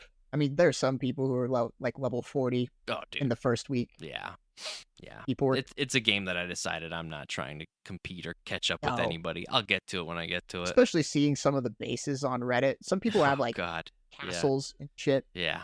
Already, like if you're really creative in base building, you can make some really insane looking bases. I saw one that was literally a sweatshop. Like they made it a factory building. Dude, I have a hut with a bed in it, and I can't get out the door unless I like move around correctly to get out. The only time I actually fucked around with building a building is making a small hut to put a bed in, because you can't put a bed outside. You have to. And then I don't fuck with the buildings at all. Like everything else is outside and just where I need it when I'm just trying to catch pals and fight pals and fucking adventure. I'm trying to get farther than like half a mile away from my goddamn base at this point is my goal. Right. Yeah, that's Palworld. Palworld, Palworld. highly recommend. We all live in a pal world. We all live in a pal world. Palworld. I wanna be the master of them all. We should write Palworld's theme song. Oh wow. We'll have to make it catchier than Pokemon's theme song, like the Pokemon rapping. Yeah. Oh Make god. a Palworld rap. So I'd have to learn all the pals' names. I'm also surprised. I'm gonna look that up later. If anyone, I'm sure someone's already made a Palworld rap in the style of Pokemon. Yeah, it's hard to come up with original ideas anymore. It's Palworld. The internet, you're literally competing with the entire world. Chances, that's when you really realize most of the thoughts you have are not original. No, that's why I just shoot whatever comes off my head as soon as I get it. Someone else has thought of it first and executed it better. But not podcasting. No, we're nailing it. We are nailing that. And we're going to continue nailing it by tonight. Finally, at long last, after taking so long to change our shirts, we're going to introduce our In the Dark section. Segment. It is a segment. I'm going to cut that. Except not in the video version. You guys are going to see that. Yeah. Let's do it again. In the Dark segment. Woo! It's going to be good. We're starting off with a movie that Braden has picked. We're going to watch it. I'm in the dark about it. And I am also in the dark about it because I've not seen this movie. Okay, cool. Yes. You're entirely in the dark. We'll come back. We'll talk about it. Then we'll watch my movie that I'm not entirely in the dark about, but Braden is. And I haven't decided yet. I need to talk to you off camera about this, but I'm going to bring it up now. Yeah. I don't know, because usually when I put the episodes up, the title of the episode has something to do with what we're talking about. In the description, I put what we're talking about. Sometimes I'll make the image the movies. I don't know if I should say up front what the In the Dark stuff is about, or if the shitters should be in the dark until we start talking about it. I think the shitters, to be true to the In the Dark segment, the shitters should also be in the dark about it. That's fair. They should be surprised. I also recommend that when I type it into the TV and try and find it and buy it, even look. Because I do have to give you $4 because it is $4. It's not on any streaming service. It's on Amazon. It's on Amazon. I think it's also on YouTube. Okay. But when I buy, I don't want you to look at the screen. I want to start the movie. Okay. And then I just want you to figure out what the movie is. Okay. When we get into it. Do you think I've heard of it at least? I don't know. Okay. I honestly don't know. Okay, cool. I'm excited. All right, then. We're going to jump off. Braden's going to give me $4. Yep. And then we'll go from there. So we'll see you guys after a brief break. We're going to change our shirts again. Yep. We're back. Welcome back, everyone. Welcome back again. This time, well, Braden, why don't you dive into this one? Why don't you announce to the group what your In the Dark segment movie was? Yeah, so we went with mine first. We followed In the Dark protocol. Chase did not see the title of the movie when I was pulling it up. We just started the movie, and he had to figure it out once we got into it. It didn't take me too long. No, but you figured it out in like the first scene. But that first scene, probably for the first half a minute of it, yeah. I was like, what is this? I have no fucking... You want to know what movie I thought it was when it started? What? I thought it was Carrie. You thought it was Carrie? I was like, is this Carrie? That would have been an interesting pick for me. No, Miranda just watched it with our kid. There's no way she was just watching Carrie. Yeah, she wasn't watching Carrie with you. Yeah, Miranda had mentioned that because she was in the room with me when I was pulling up the movie, and so she saw it when it was being pulled up, and she said she had just recently watched this. So I was like, oh, good, we have a fan of this movie because, like I said before, I've never seen this movie. Ace has never seen this movie. But that I remember, no. That you remember. But the movie I chose was Bring It On, All or Nothing. The sequel to the original Bring It On movie with Hayden Panettiere as the lead. Hayden Panettiere was the giveaway. So it started... Yeah. It wasn't even the fact that they were cheering that gave it away. I think I knew she was in one of the Bring It On movies. Right. She's not in a whole lot of stuff that I know. So you remember the poster at least, right? Yeah, so I was able to be like, "Oh, this is Bring It On." One of them, All or Nothing. All or Nothing. Yep. Yeah. The second one, I don't know how many are in the series. 3 at least. 3 at least, maybe 4. We could check on that. But I guess those of you who may not know, because these are older movies, 2000s. I think this one came out 2006, I think Miranda said. 2006. Yeah. Yeah. Bring It On is a movie or a series of movies about cheerleaders. Main character's a cheerleader. In this case, Hayden Panettiere starts off as the captain of her high school cheer squad. She's at the top of her school. She's dating the quarterback, a very good-looking dude. She has it all. She has it all. Really. And then, in the blink of an eye, she has nothing. All and nothing. All or nothing. But nothing? But nothing? Then nothing. All then nothing. All then nothing.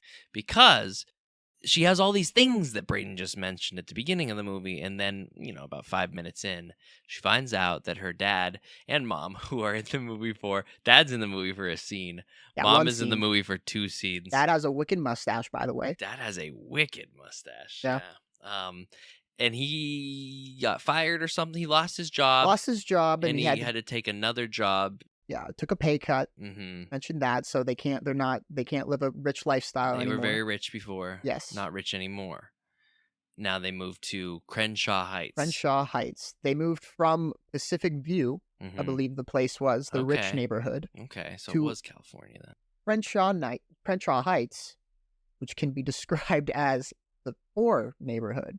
It's a They make nice way that- of putting it. Yeah, they make that very clear. Yeah. This is a poor area. Yeah. They make it clear, but they also don't. Right.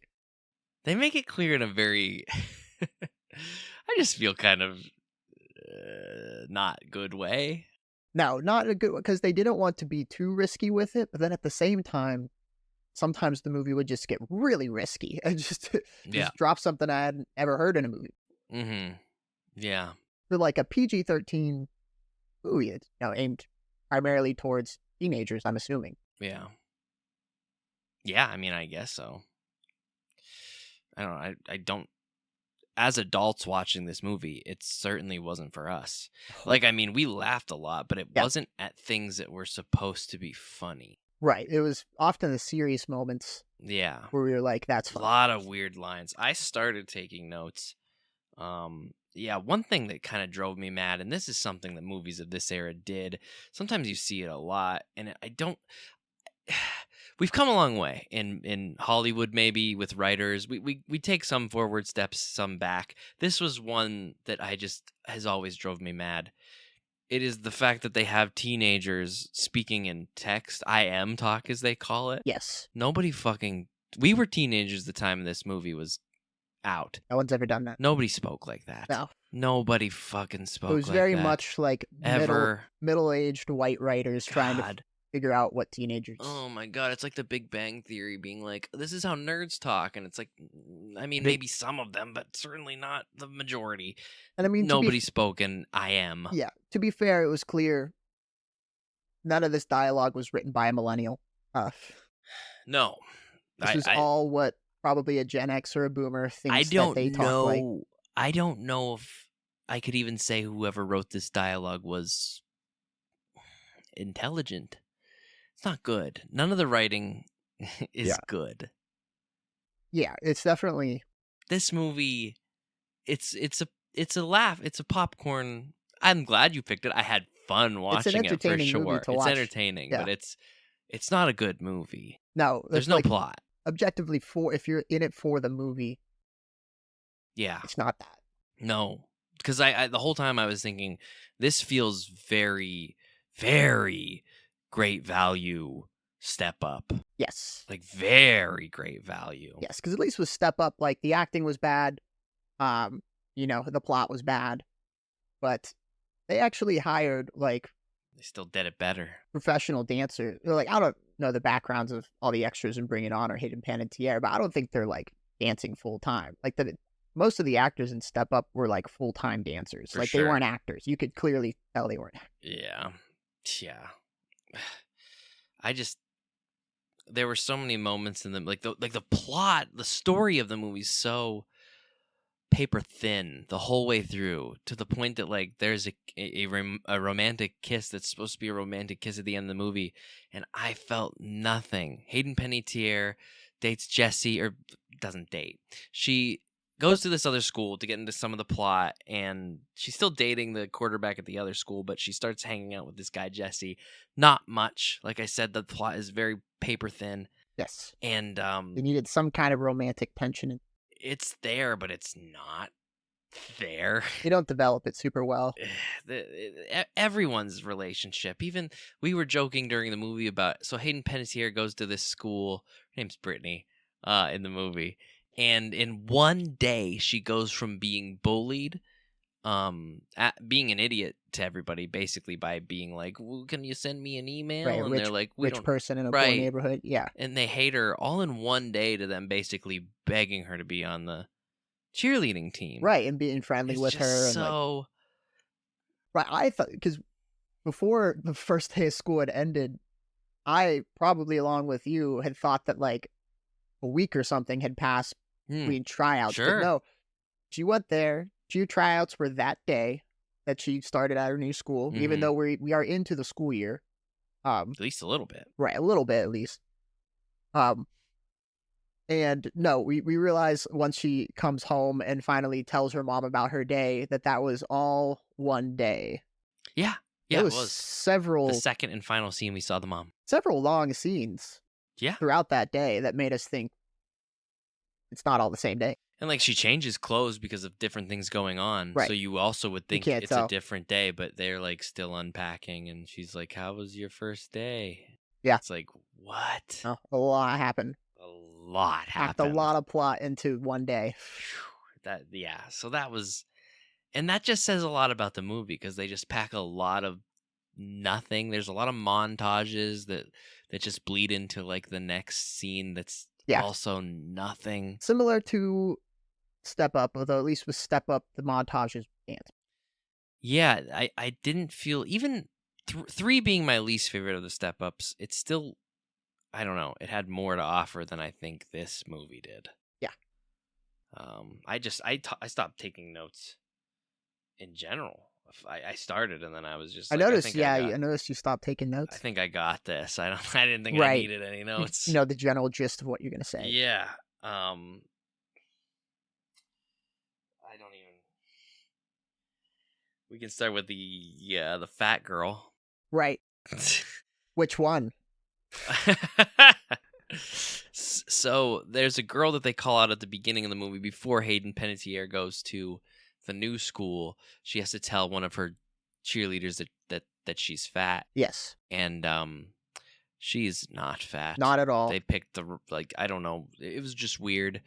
It was just really weird. She was tall. It was a weird thing so it was a very fat phobic movie, I guess you could say. Mm-hmm. But at the same time, trying to shoehorn in a message of like, you shouldn't drive someone to starve themselves. Yeah. Or you shouldn't play with like eating disorders or something. Right. But at the same time, the movie reinforces.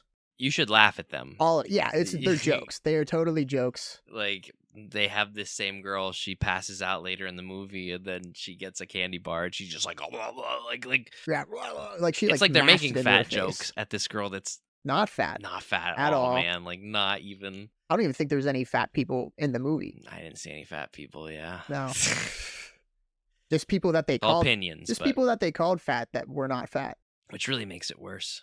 Because lots of tummies. It's trying to make it clear that like, fat shaming is bad, but at the same time, but we're gonna do it. We're gonna do it many times. Yeah, a lot. And not have any fat people in our movie. Yeah. And every girl is their stomach is out. They're wearing sports bras the whole movie and short shorts the whole time. Yeah, I didn't realize. I asked Miranda this about 75% of the way through. But I never realized that the Step Up movie, or not the Step Up movie, the Bring It On movies are so horny. Yeah. They're very horny movies, which makes me feel weird now. Like, I'm sure I would have enjoyed it when I was in, 2006, however old I was, 10. I would have been into it.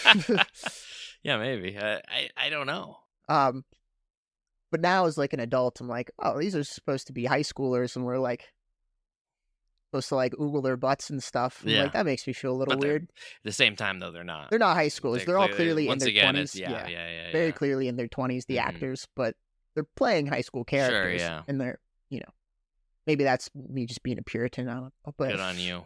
Good on you. But yeah, like, all the guys are like very horny. There's this one character, her boyfriend in the beginning. Yeah, I don't remember his name. Brad, I think it was. Why not? Yeah. Very generic douche jock, I guess. But not in the looks department. No, they made it clear that like this man is the most attractive being in this school, and he makes it clear multiple times that like all these girls want to sleep with him because he's the quarterback. Because the movie has to tell you. You wouldn't assume it. So this movie lies to you about how people look all the time. It's like this is an attractive man when he's not. I mean, he's not ugly, but he's not like like we all know bombshell. somebody that looks like this. He's just kind of there. He's not necessarily killing it with the ladies. Yeah, no. They're acting like he's Brad Pitt, not Brad. If I would have guessed if I didn't know he was the quarterback, I would have been like, oh, he's like the stoner of the school. Right, he kind of dresses like that. Right, yeah. So that was Initially, all the attractive people in the Step Up movies are believably attractive. The movie doesn't have to tell you; you just know. This movie did. This movie had to tell you who was attractive and who was. Jesse's really not either, in my opinion. Like he's just a no. I could see some people being into him, but like, yeah, no one in this. I mean, besides, I hated Pantier's attractive and stuff, but like, and the cheerleaders are attractive. But like, a lot of the people who they made it clear like these are attractive people were like very average looking people. Like I said, not ugly. No. But just like, I don't know if they're like the top dog in the school, in the looks department. Right, yeah. I've known a lot better looking people. That aren't adults. Yeah. when you were a kid. Right. right. I was like, wait. Yeah. Sorry. Think about that. I was like, no. Yeah, I don't know if I should have agreed with that. Wait, no, that's not the right way to put that. When we were in high school, we knew people that were better looking than that people that are adults playing high schoolers. At the time in 2006, at our ages in 2006. Yes. What else? Moving on. Smart, pretty, and blonde. I wrote that down as one of my notes. I don't remember what. That's what I mean. It was such fucking nonsense the whole movie through everything I was writing. I was like, I'm never going to remember this. Yeah, they kept going back and forth between deciding if she was smart or dumb. Oh my god, yeah. Oh, yeah, that's true. Yeah. There's a lot of just like, cheerleaders are stupid. Yeah, a lot of like very low-hanging cheerleader fruit, like low-hanging fruit jokes with cheerleaders. Like, they're all dumb. Yeah. Which, like, none of the cheerleaders I knew were stereotypically dumb. A lot of them were straight A students because they were like the popular people. Plus, you need to maintain a certain average. And that's the thing. When they make Hayden Panettiere dumb, sometimes it was because she was a cheerleader, but then it got to like because she was rich. Yeah. And sometimes I think it was because she was white. I don't really. They couldn't decide. It was like she's dumb. They're just kind of taking shots at her. Yeah. She's dumb until she needs to be serious, and she's not dumb anymore. Right. She's smart. Then she can memorize. Dance moves like that. Yeah. But I don't know if you heard this line. She's almost as dumb as the dumb friend. Sorry. Yeah, I don't know if you heard this line in the beginning because you might have been out of the room, but she even mentioned like in the beginning that she was maintaining a C average and that was hard. Oh, yeah, I definitely missed that. Yeah. So dumb, but then her mom, I guess her mom would lie to her. But her mom's like, you're smart, pretty, and blonde. Right. That's right. I think that's the one who said it. Yeah, because when they were moving, that was her like... Yeah, she's like, you'll do fine anywhere because you're smart, pretty, and blonde. Yeah, those are apparently she's just pretty and blonde and the mom lied to her about the first part. Except not really, because she can be smart. She can be smart. I don't know. That's what I mean. It's all over the place. Everything's paper thin. Even like to the point where Beyonce's sister, the other girl... Solange? Yeah, what's her name in the movie? Cadence? Camille. Nothing. She's on the poster and shit, but like you could kind of forget she's even there. Yeah. Just she goes from hating Hayden Panettiere to asking her to be on the team to like still kind of being frenemies the whole time to then being like, I'll come to your house with flowers over your dead dog. And it's just Yeah. like, what? It's like they're kind of trying to set her up as like the second most important character, but then she kind of still just blended in with the rest of the side characters. Yeah. Because she was probably the second most famous person they got in this. Well, third most famous person they got in this, because Rihanna is also in it at the end. Yeah. That's true. I just, that's what I mean. Like, she's supposed to be the second main character, and she's really not. And I don't know if Jessie is. I don't really know who I mean, I would even say the other blonde girl, the bad guy, the villain. I can't remember her name. I don't know. She would be the second main character in my mind. She gets a lot of screen time. She's got a lot going on. Yeah. She gives Brad a boner. She has a lot. Brad gets boners a lot, though. Brad gets boners a lot, and hides them in a silly way. Yeah. Stupid. And then people look at him and gawk and laugh, and yeah. Look at that guy's boner right now. Yeah. He's 18 years old and hasn't figured out how to control his boner yet. He was already sitting. He hasn't figured out the pants tuck technique yet. He was sitting down. What? Right. How often are you just sitting upright like this and you just get a full torque? He must have a huge honker. Must have a huge hog. Maybe. For them to be that noticeable and that he can't do anything to hide it. Except be like, whoa, don't look at my boner. Yeah, what a mess. So I guess Brad's whole thing is that he wants to have sex with Hayden Panettiere, Brittany. Yeah. And they make a point multiple times throughout the movie that Brittany is a virgin. Mm-hmm. Yeah. So it's like, she's holding out. Yeah, don't have sex before marriage, but like the bad girl is the one who has sex with him right away. Mm-hmm. Yeah, they make that pretty obvious that is what's going on. Yeah, weird. Just a weird little. I don't know. I don't think some they weird need to include mixed that messaging going on here. Yeah, because even Hayden Panettiere is like at homecoming, we might have sex. Like, it's just like. And at the end of the day, they're all in high school, so we're just hearing about high schoolers wanting to fuck each other. That's what I was thinking. I'm like, is it ridiculous? But also, this is also what high schoolers can be like. Like, sure. They are just horny. Yeah, but I don't know if I want to watch it in a movie. Right. That is clearly written by adults. Right. A 30-year-old man watching a movie aimed towards 18-year-old high schoolers, written by a 40-year-old Gen Xer. Who's probably a guy. Yeah. Enough said. I mean, I don't know. You're right. It wasn't for me. I don't think it was ever for me. I was never really big into these movies. That's part of the reason why we do In the Dark, because I knew this wouldn't be for you. It was fun though. Like I said, as soon as I how knew else what are we it gonna was, get you to watch this movie? Yeah. Probably never. You would never do a regular podcast. I'm like, hey, you want to watch Bring It On? No, probably. No. I probably wouldn't have watched the Step Up movies if it wasn't for this. So it's to introduce you. And I'm glad to I things, watched those. Just to confirm that they're not for you. Yeah. Maybe it'll surprise you. I'd watch the Step Up again. I don't see me ever watching this movie again. No, I don't see me ever watching this movie again either. I'm glad I did. Glad I did. Yeah, it was fun. But after like the fun of it was over, I was kind of like, all right, let's get to the competition and get this done and over with. Which I am excited for the competition. Yeah. I'm excited for whatever you have for me. Oh, no, I meant the competition. The competition in the movie. Oh. I was like, let's get to the dance competition. That's how. Yeah, I don't see In the Dark as an. Well, that's how bad this plot could be, because I forgot there was a competition. Yeah, the movie kind of. And that's kind of like the climax of the movie. They tell you about it in like a radio. There's like a Rihanna song that plays. And that's why Rihanna's in the movie. Yeah. Yeah. And then the radio gives like an announcement of this competition. None of the characters really talk about it. Yeah. And Miranda had to tell me again, and I was like, oh, that's right, they're doing it, because I didn't know what they were. Like, I was like, is this just for like football games? Right. Which I guess sure. like, how do you make a plot out of, like, it has to be a cheer competition. Well, otherwise there's no plot there. There's no it's plot just cheerleading anyway. in high school. Yeah. So there needs to be some kind of stakes. So I get it. Like, there's not much else you can do.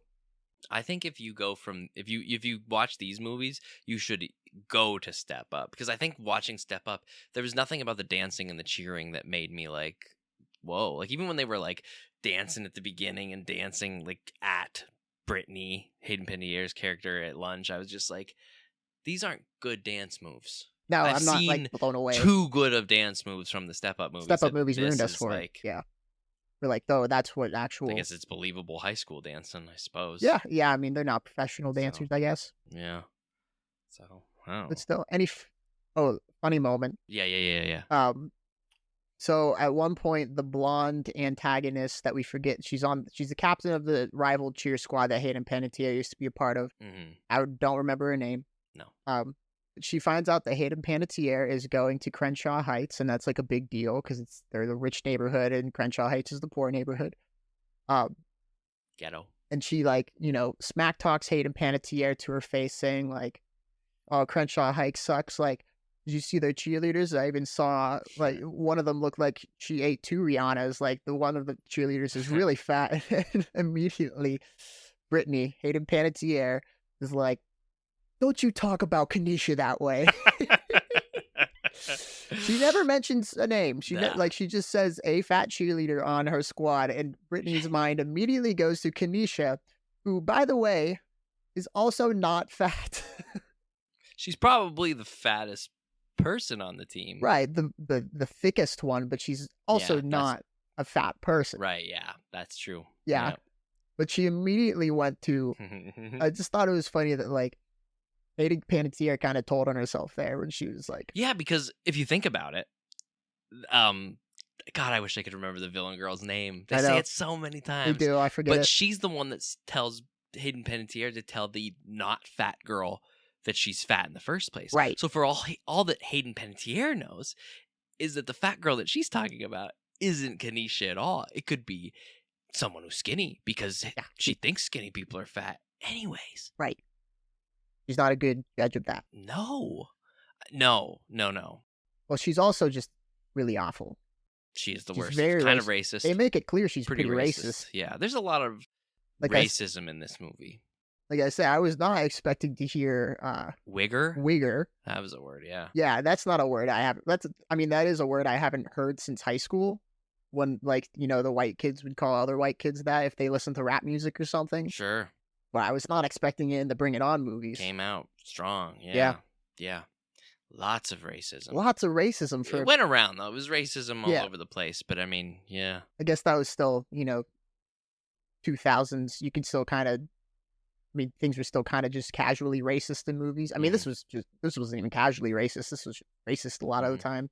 People kind of rolled with it though. Right. It wasn't which I kind of like, Yeah, it was like race was like a factor of the movie, but also not the focus of the movie. Yeah, nobody was like, I need to go tell on you because you were racist. Yeah, that was kind of like the mix-up element of the movie. Like, how Step Up went from like romantic Channing Tatum to like, we got to mix it up now, so we're going to the streets.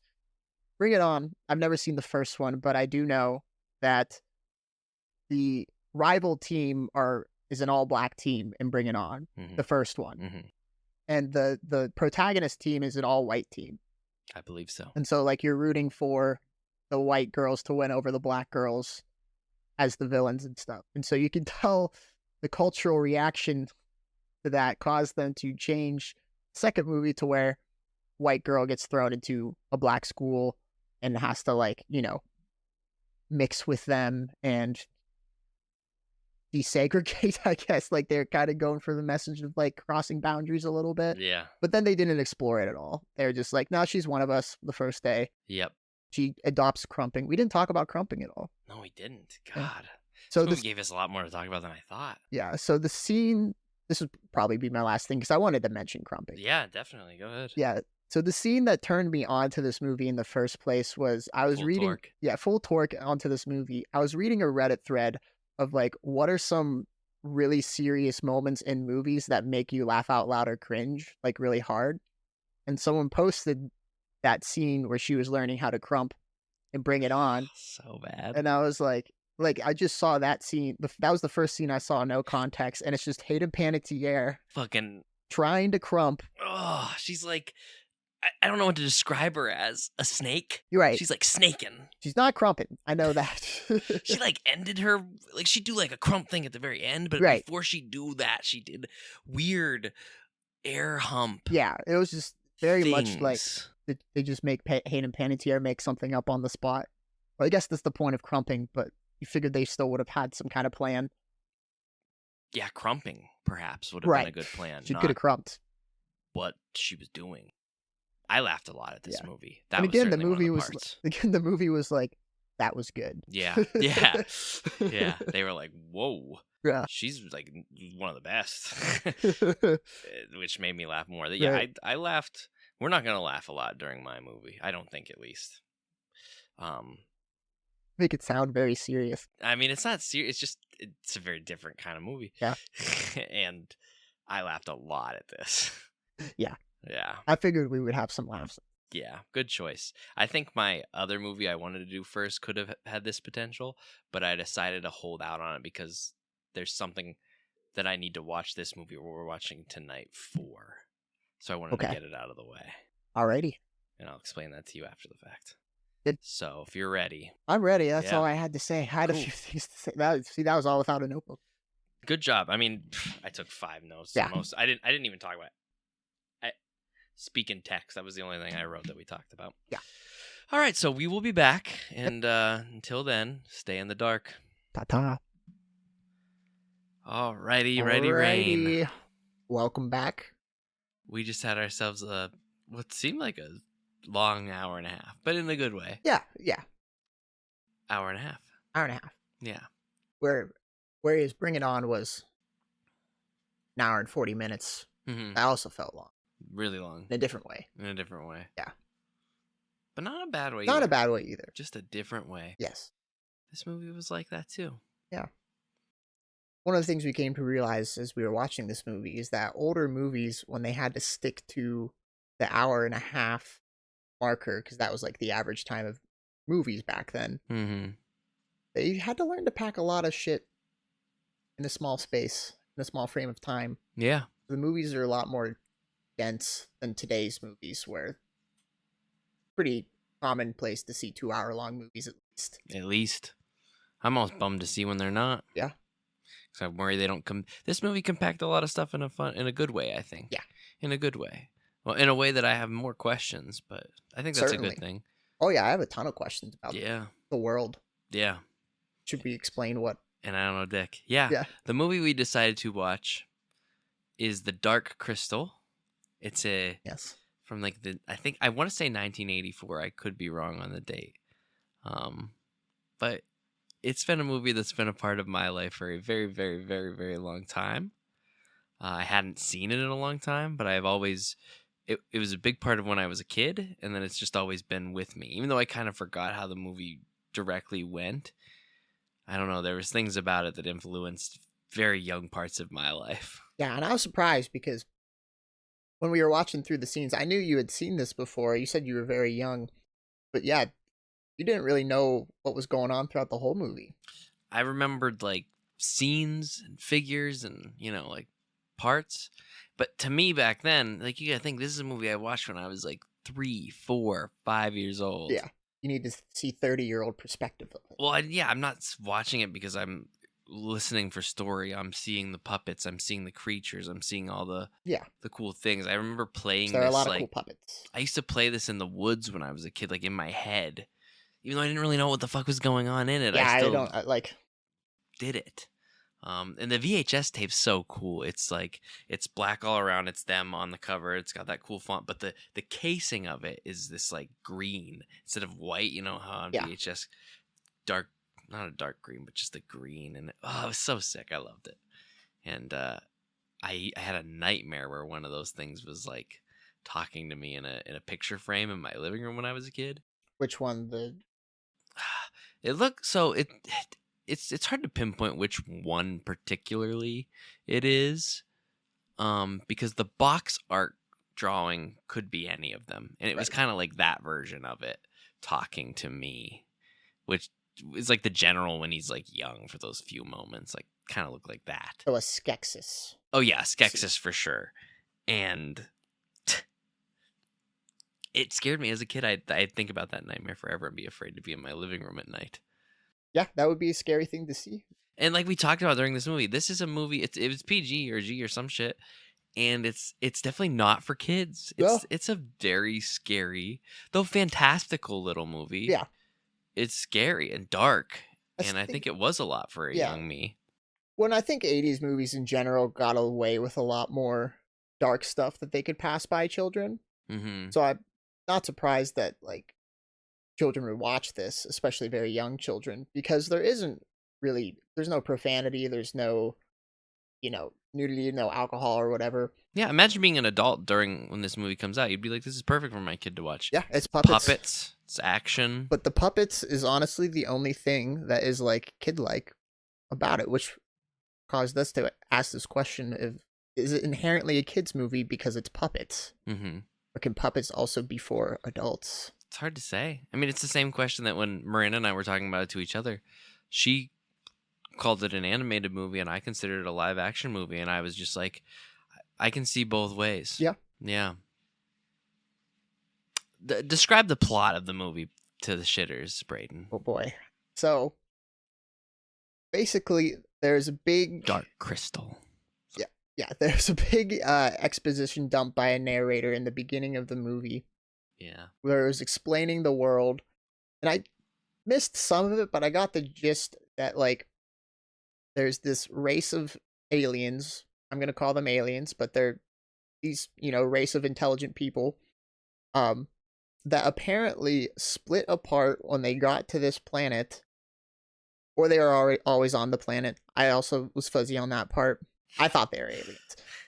But they split apart. Could be. And become like these two separate races. One race is evil. They're like domineering and backstabby and mean. And they look like little bird things. They have, beaks and bird-like appendages and whatnot. Yeah. And the other race is this race of like lizardy-looking people. That are called the Mystic. They're like the desert. The nomads. Yeah, they're nomadic. They're like nomadic. They're peaceful and they're just like wise men. The first scene you see of them, they're all just going, oh. Yeah, they're just singing. Oh. They do that at least twice in the movie. I think maybe 3 times. Well, the first scene with it goes on for a very long time. It's like a good 45 seconds to a minute. It's funny that none of us started laughing during it. I know, we were all stone-faced during that part. It's just like, oh, what's going on? We did start to laugh at it later. Yeah, like at the very end. Yeah. But yeah, so these two races were separated from each other. One, the Mystics, or the desert nomads, the, peaceful wise men, and the other are the Skeksis. I don't remember if I said their name initially. The Skeksis are the bird-like things that are evil. Mm-hmm. Yeah. And they live on this planet simultaneously, but they've been there for 1,000 years at least, because the Skeksis form an empire that lasts at least 1,000 years. Yeah. While the other guys, the Mystics, kind of just roam the earth and are peaceful. And I bet, you know what? There's only 10 left, but I think they do talk about in that opening exposition dump that there were a lot more of them. It seemed like there's just what's left. Implying 10's left. Yeah, that's a decline of some sort. I wish we would have learned more about the origins of why they're so low in number now, because that's one of the questions I first asked when it said that, at this point in the story, there's only 10 Skeksis and 10 Mystics remaining. And I'm like, do they not reproduce at all? Were they all... I'd say not, now that we know kind of, what they actually are. They don't seem to be... a combined entity. Right. Yeah. We figured that out. They're not a growing population, they're a dying one. Yeah, so throughout the whole movie, like I said, I missed the exposition at the beginning, some of it, so I don't know if they already explained this, but we found out at the end of the movie that these two races are bonded together. Like, when one dies, the other dies, and there's always an even amount of them. And you know what? They show that to you in a very interesting way. Yes. Because me and Braden were talking throughout the movie, because, like, I first said something along the lines of, like, I wonder if the Skeksis are just, like, the evil versions of these things. Yeah. Not thinking we'd learn anything about it. Right. Or, like, the ones that went bad. It was kind of what I thought, and destroyed the crystal. Right. Well, the thing that made me think that they were bound was because of the even number of them at the beginning. I was like, what are the odds of that? Like, either that's just like a creative children's storytelling device, because it doesn't really matter. Mm-hmm. But it was relevant that, like, there is an equal number of them both alive at the same time. And both of us thought, even though we had these kind of opinions, that the movie really wasn't going to go into that. No, we thought that was just the background. But then it did. Yeah. In an interesting way. One gets stabbed in the hand, and it shows, because once again I called the movie out because it just kept showing the nomadic ones walking, and I said, we don't need to see this. We don't need. Yeah. We actually did, because we needed it to pan to when they showed up, and when their hand, like when the one got its hand cut, another one's hand was cut as well, to let us know they're literally connected. Yeah, well, one of the Skeksis got cut by the main character, who we haven't talked about yet. Jen. I think he's kind of useless, but he's just kind of there. Yeah, we'll get to him. Yes, but wow, we're this far into the plot and we haven't explained Jen. I know, that's how not important to the story he was. He did one thing at the very end. One thing at the very end. Sometimes that's all it takes. Right. That's what people think about Lord of the Rings. So that's at least what I think about the Lord of the Rings. Supposedly he's the hero. Yeah, he's a regular old fucking Frodo shithead Baggins, isn't he? Right. He did have his Samwise Gamgee in this. Fucking hell. Right. Both useless. Both useless. Does one good thing at the end. And Frodo doesn't even really do one good thing at the end if you really think about it. So do you want to explain Jen? Jen, he is the main character of this film, and he is a what is the name of the species again? Gelfling. A Gelfling. And what a Gelfling is a symbol, basically, to the bad ones that a prophecy is going to come true, where that they will be, a Gelfling will be what destroys them, essentially. Yeah. So they fear him, and he exists. And because he exists, they fear him. But he is not really anybody to be feared. He's just sent on this quest to restore the crystal. Because I guess we haven't prophecy. Explained the Dark Crystal. Yeah, the Dark Crystal. That's why I don't think they're alien, because I think the Dark Crystal is connected to the planet. Right. And they're connected to the crystal. So I feel like they're not aliens. So they're of the planet. They must be. Yeah. That's my guess. I mean, could be wrong. Totally going to watch the Netflix series. Right. But the Dark Crystal is essentially the life essence of the planet, or what connects these beings. Yeah. So that when it was cracked, they separated and the whole world was imbalanced. But then Jen has to get the remaining shard of the crystal to form the whole Dark Crystal again. And he gets the shard and he has to take it. And that's what he does. And he progressively gets fucked up in every single scene he's in. Whenever he ruins everybody's life around him. Whenever there's a conflict, he gets fucked up. Everyone around him gets fucked up. He doesn't do much. Not at all. He cannot fight. Nope. He never does fight. You almost think he could, but he never does. He doesn't really say anything. He gets a good jump in at the end. Yeah, he can jump. We established he can jump a little bit. Whatever that does. Climb somewhat, but not quick enough to typically get caught by someone. He does nothing impressive. Yeah. And he gets away twice in the movie. He gets the philosopher, I can never remember her name. Something with an A. Agra, who's an interesting character, but he gets her whole fucking house destroyed, and we think she gets killed. She doesn't. He goes to this fucking little hobbit town, basically, of little happy-go-lucky little creatures that raised another one of him. So he doesn't even have to be the chosen one. It could be her too. Right. But it isn't. But it kind of is. I don't fucking know. I digress. And he gets these hobbit people basically killed because the Skeksis, they control these fucking crab monsters. Ganthier, something with a G. Yeah. We're going to say Ganthier. Yeah.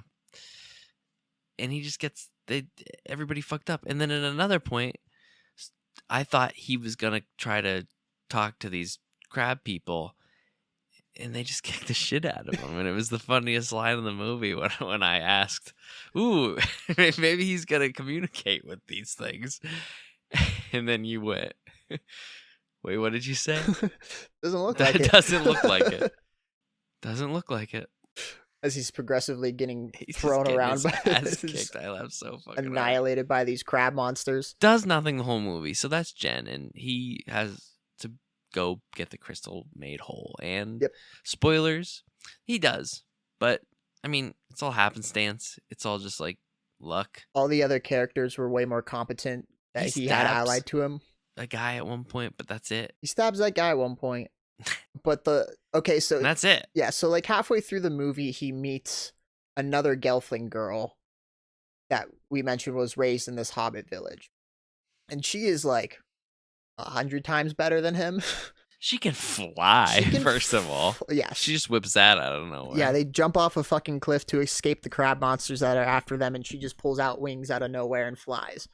And Jen, he's just like, I don't have wings. And it's like, we know, Jen. Fuck. Yeah. You can't do anything. You don't have any special abilities or attributes. The only special thing about him is that he's a Gelfling. I was going to say, is that he's alive. Yeah. That's what I was thinking. I'm just like, did they get it wrong? Is it not this dude? Is it this girl? Because she seems much more like the Gelfling to fulfill the prophecy, the one who has wings and can also do another. And has the ability to control animals through chanting. Yes, she can chant and control any animal that she wants. Well, not any animal. Not the dog. Not the dog. Not her own pet, but any other animal she has the power to control. Yeah, she could control. She could control these long strider things. It's like a fucking sitcom. Or glide striders, which are these like. Oh yeah, they were dope. Moth mount things, which I originally thought were gonna be super fucking slow because they're trying to get to someplace in a hurry. They came in frame really and slow. They roll up. It's just like a scene. I guess it's just supposed to be slow because it's supposed to be dramatic, like showing these things for the first time. Yeah, but it wasn't in slow mo. They were just slow. They're very slow, and I'm like, oh, we're supposed to be using these things to get to the fucking castle in time. But no, they sped up. They sped up really nice. There were a lot of shots. A lot of things I do like about this movie is just like how it looks, the shots. I mean, it's old 80s puppetry, a lot of it, but like a lot of it's really cool. But I was really into the old 80s puppets. Like those the effects were good. Really when it started, I was a little worried because it starts very old feeling. Yeah. Especially like exposition. You feel the fucking dust shaking off. So first I was like, "Oh God, is this gonna be something we're gonna actually watch?" And I got into it. I still enjoyed it. I was more so into it for the world and like the lore behind it than I was the actual plot. The actual plot is very cut and dry. It's like, this dude, not very special, doesn't have force powers or anything. Jen has to take the shard and put it in the crystal again. And like, he gets help from friends who are a lot more competent than him along the way. Yeah. It's a movie really, about its lore, its history, you're learning that, and the characters. Yeah, and it's impressive that it made me care about an entirely new world with just an hour and a half of puppets. Like, really well-animated movies tried to sell me on the world. Nothing. I wouldn't be into it. Yeah. But with this, you kind of do want to...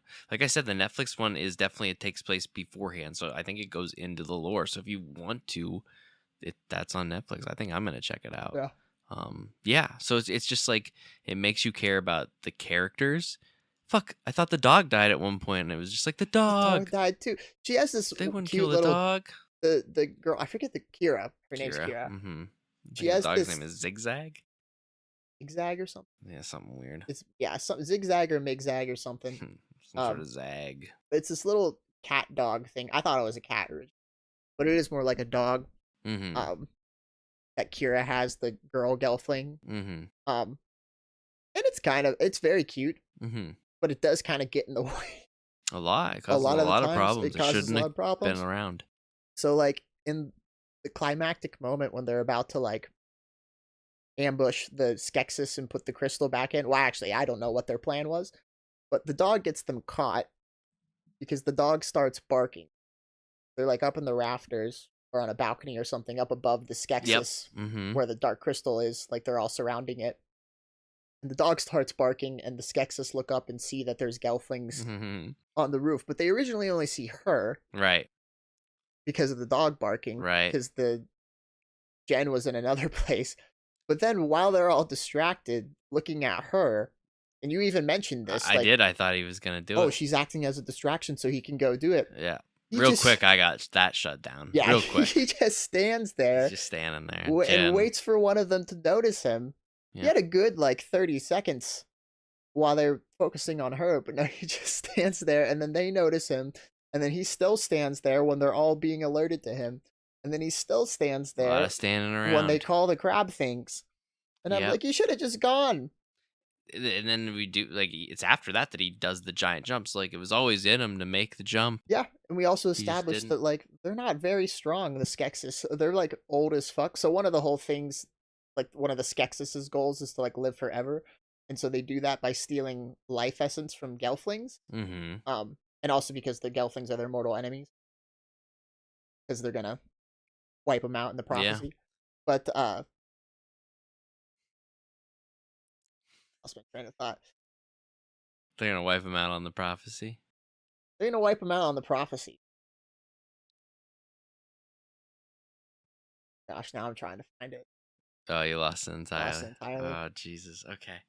Well, let's get it. We can But get Bill's it. We can kicking get it. it back. We can get it back. So you were saying, like Jen was gonna jump. He should have jumped when they were distracted. Oh, I was describing the Skeksis Yes. and why they squeeze Gelflings of their. Right. Right. Go. So they're very old, Yes. basically, and frail, and you could have just gone past them, or like fought them. Anything. He doesn't do anything. Anything at He all. waits until the final fucking moment. Yeah, the girl gets stabbed. Kira gets stabbed. She gets stabbed. Her dog gets fucking yeeted into the floor, into like this lava pit. We assume Yeah. some kind of the core of the earth. Essentially, the guy just takes it and yeets it into the hole. And they lead you to believe it's dead for a while. Yeah, which we actually thought that they did kill the dog because said it was gone for a while, and we were both impressed because The movie was moving. That's what I turned to him and I was just like, this is a dark movie for like children when they just throw this cute dog down a hole and like assume it dies. Like most movies, And then she gets stabbed. Most movies nowadays don't even imply that they're killing a dog. Like even some horror movies, like oftentimes the dog's living more often than not these days. Not well. So we thought not that dog. Not that dog. That dog does end up living. Does end up living, but some Deus Ex Machina. Yeah, there's a lot of that. There's a lot of fake deaths in this movie. Yeah, really, but and real deaths. And real deaths, fake and real. And a lot of stakes. Yeah. I really felt like when they captured, because they capture Kira, and you're like, oh, Jen has to go save her. So you think he sort of does, but not really. He wasn't capable of doing it. She really saves herself. But you're really worried that she's going to get the life essence sucked out of her because you've seen one of the Hobbit things lose its life essence, and it was like one of the saddest things you'd ever seen. Yeah, they fucking kill this little cute Hobbit thing. This thing's not afraid to show suffering to cute things. No. And then they drink it to make them younger for like fucking one's essence gave him like 20 seconds of youth. That's why they needed the, what do they call again? Gelflings. Gelflings. A lot of the words are going to escape me until I watch the show. Yeah, it is simple, but it is just a fun little 80s puppet magic movie. Yeah. Like I said, a lot of the characters stand out. You know, you got the Chamberlain. The Chamberlain. Like they all have things, you know what I mean? It's things like that. They do well at identifying the important characters. Mm-hmm. Yeah. Yeah, I do agree that you mentioned earlier at the end, they kind of do just brush aside Chamberlain. Yep. Like he kind of just disappears as a villain. Like there's not really. He's like the main villain the whole movie. Yeah. Of the most focused one. Right. They meld back into their original form with the other dudes, but yeah, there's no like important focus on Chamberlain ever again. Like he just becomes another creature. Ultimately, yeah, the movie ends with the success of the crystal being restored, so the balance is restored to the world. The Skeksis and the, what are the other ones called? Mystics form back into their original selves, which look metal as hell. Yeah, they look like skull. Hard to make out. Like they're very interesting beings made of white light, and you're just kind of figuring them out as you're staring at them. So I thought it was a very interesting design. And I keep seeing something different every time I would like focus in on them. Like at times it feels, that's like old 80s stuff. It's just not clear. But I also kind of like that it's not super clear because they're supposed to be kind of like, they seemed like higher beings. Sure did. Like they were supposed to be kind of hard to comprehend and make out. Yeah, I'd say they're like god beings. Yeah. That got stuck to Earth and imprisoned, split apart. some sort. Yeah. They got to be something. Nobody else did that when the world split. Certainly not. So we established that there are a lot of races on this world. A lot of races. That overpopulate 20 Skeksis guys. and the Mystics. Yeah, 20 guys on the Earth. But yet somehow those 20 guys, 10 guys, 8 guys. I think they're the only ones that want it. They're the only ones that want any type of rule or order. But how does that... The hobbits are happy. Like I mentioned when we were watching this, I'm curious about how like the infrastructure of this world works, because how can they actually call themselves an empire? Like I get that they have the bug soldiers and that, yeah, they have a big palace, but can they jet force? Do they collect taxes? Because otherwise it's just like 8 guys in a room saying I'll tell you what they do. Because whether they take taxes from people or not, they'll bust in your homes whether you like it or not. They have that kind of power that they can just more like bust into your house. A horde than like a controlling power, Yeah, maybe. But there is a treasurer, so there is a treasurer. Thanks be the treasurer. Yeah. Now he's a treasurer god. I don't really know though. That's once again I think the show on Netflix is like it's 8 or 10 episodes, so I imagine it's enough to really dive into some of. That's what I mean. The movie, so many cool concepts that you want more of, and I just think that show will probably give you at least a little more, something that can be fleshed out through. Yeah, because there's a lot of fleshing out. Yeah, there's a lot of it's like we said, it's an hour and a half, so they packed a lot in. Pacing's still fine. It's just it's moving. Yeah. Take a little time, take a little step back, learn some shit. I'm hoping by the next Nerd Shit in the Dark, I will have watched all of the series and have something to say upon that. Yeah. That is my plan for my new Nerd Shit for next time. Did you like it? I loved it. Yeah. Yeah, I had a good time. I definitely would say it's the better of the 2 movies we've watched tonight. So you win. Thanks. I'm glad you think that. Yeah. One aside that I wanted to mention, just like a little added thing that we noticed. Mm-hmm. In the opening scene, the Luke Skywalker type Jen character, who's like the farmer boy who gets sent off to do a grand quest, gets a prophecy mission from his old mentor that is lying underneath a blanket and dying of old age. And the old mentor gives him the prophecy and tells him what he needs to do, and then disappears. The blanket lightly falls, and it's just him completely disappearing off the screen. Like he doesn't explode or anything. He fades. Like a Jedi. It was pretty much shot for shot the Yoda and Luke scene. And we realized everybody's a puppet. Yeah, and we realized that there's probably a connection there because this came out in 1986, you said? 84, 86. I'd have to double check sometime in the 80s. Right around the time Return of the Jedi came out. And it's both Jim Henson worked on, both puppets. Yeah. Yeah, not a whole lot of time in between. We just noticed a similar effect. Something he liked to do. He liked to do the old puppet dying, disappearing fading puppets. Under the blanket trick. Remember that when the one Skeksis got thrown into the oven and the horrible CG of the one exploded? Yeah. That one. They all just turned and kept walking. That's why I was wondering, why did that guy explode? The other guy just disappeared gently. That guy fucking exploded in a red mist. Yeah, it's like, what do we got left in the budget? Make him just explode real quick. Yeah, that made me laugh. Yeah, fun little movie. I'm glad you liked it. Yes. I'm glad I still liked it. It was one of those things it's like old Godzilla movies, does it hold up? It's in my head good. Will it still be good? I still liked it quite a bit, and I'm really looking forward to watching the show. I enjoyed it quite a bit for my first time watching it. I'm excited to see what the show, because I don't really know what I've seen things about the show, but how better puppetry work has gotten in almost 40 years. 40 years exactly. Oh, God. I think I started the first episode of it a long time ago. I think it came out in 2019, I think. And never finished it because I had no idea what was going on. And I just didn't know if I could get invested into this high concept puppet fantasy world without having seen the original. Yeah, I debated on starting the Netflix series before we watched this but I'm glad I didn't. Yeah. Yeah, I'm glad I did it this way. Because now it's can only go up. True. And that was already good. Yeah. Yeah. For what it was. For what it was. So that's a nerd shit recommendation. Well, yeah. Hell yeah. That was fun. That was fun. Whew. A lot longer than I thought. A lot longer than I thought, too. Got a lot to say about that. Yeah, really. Jesus. This turned out to be a little bit longer of a podcast episode than I thought it was going to be. Sure, well, that's what happens when it's delayed.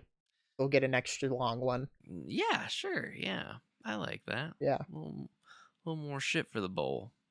Yeah, a little more shit for the bowl. Yeah. Sorry about how things shifted this time around with our change of shirts, but I mean, yeah, you gotta change. Sorry it took us so long. Yeah, but we're glad we made it back and we got to do this. These it really 2 makes days me to change our shirts. Really makes me excited to keep doing the In the Dark segment. For sure, that was a fun first time.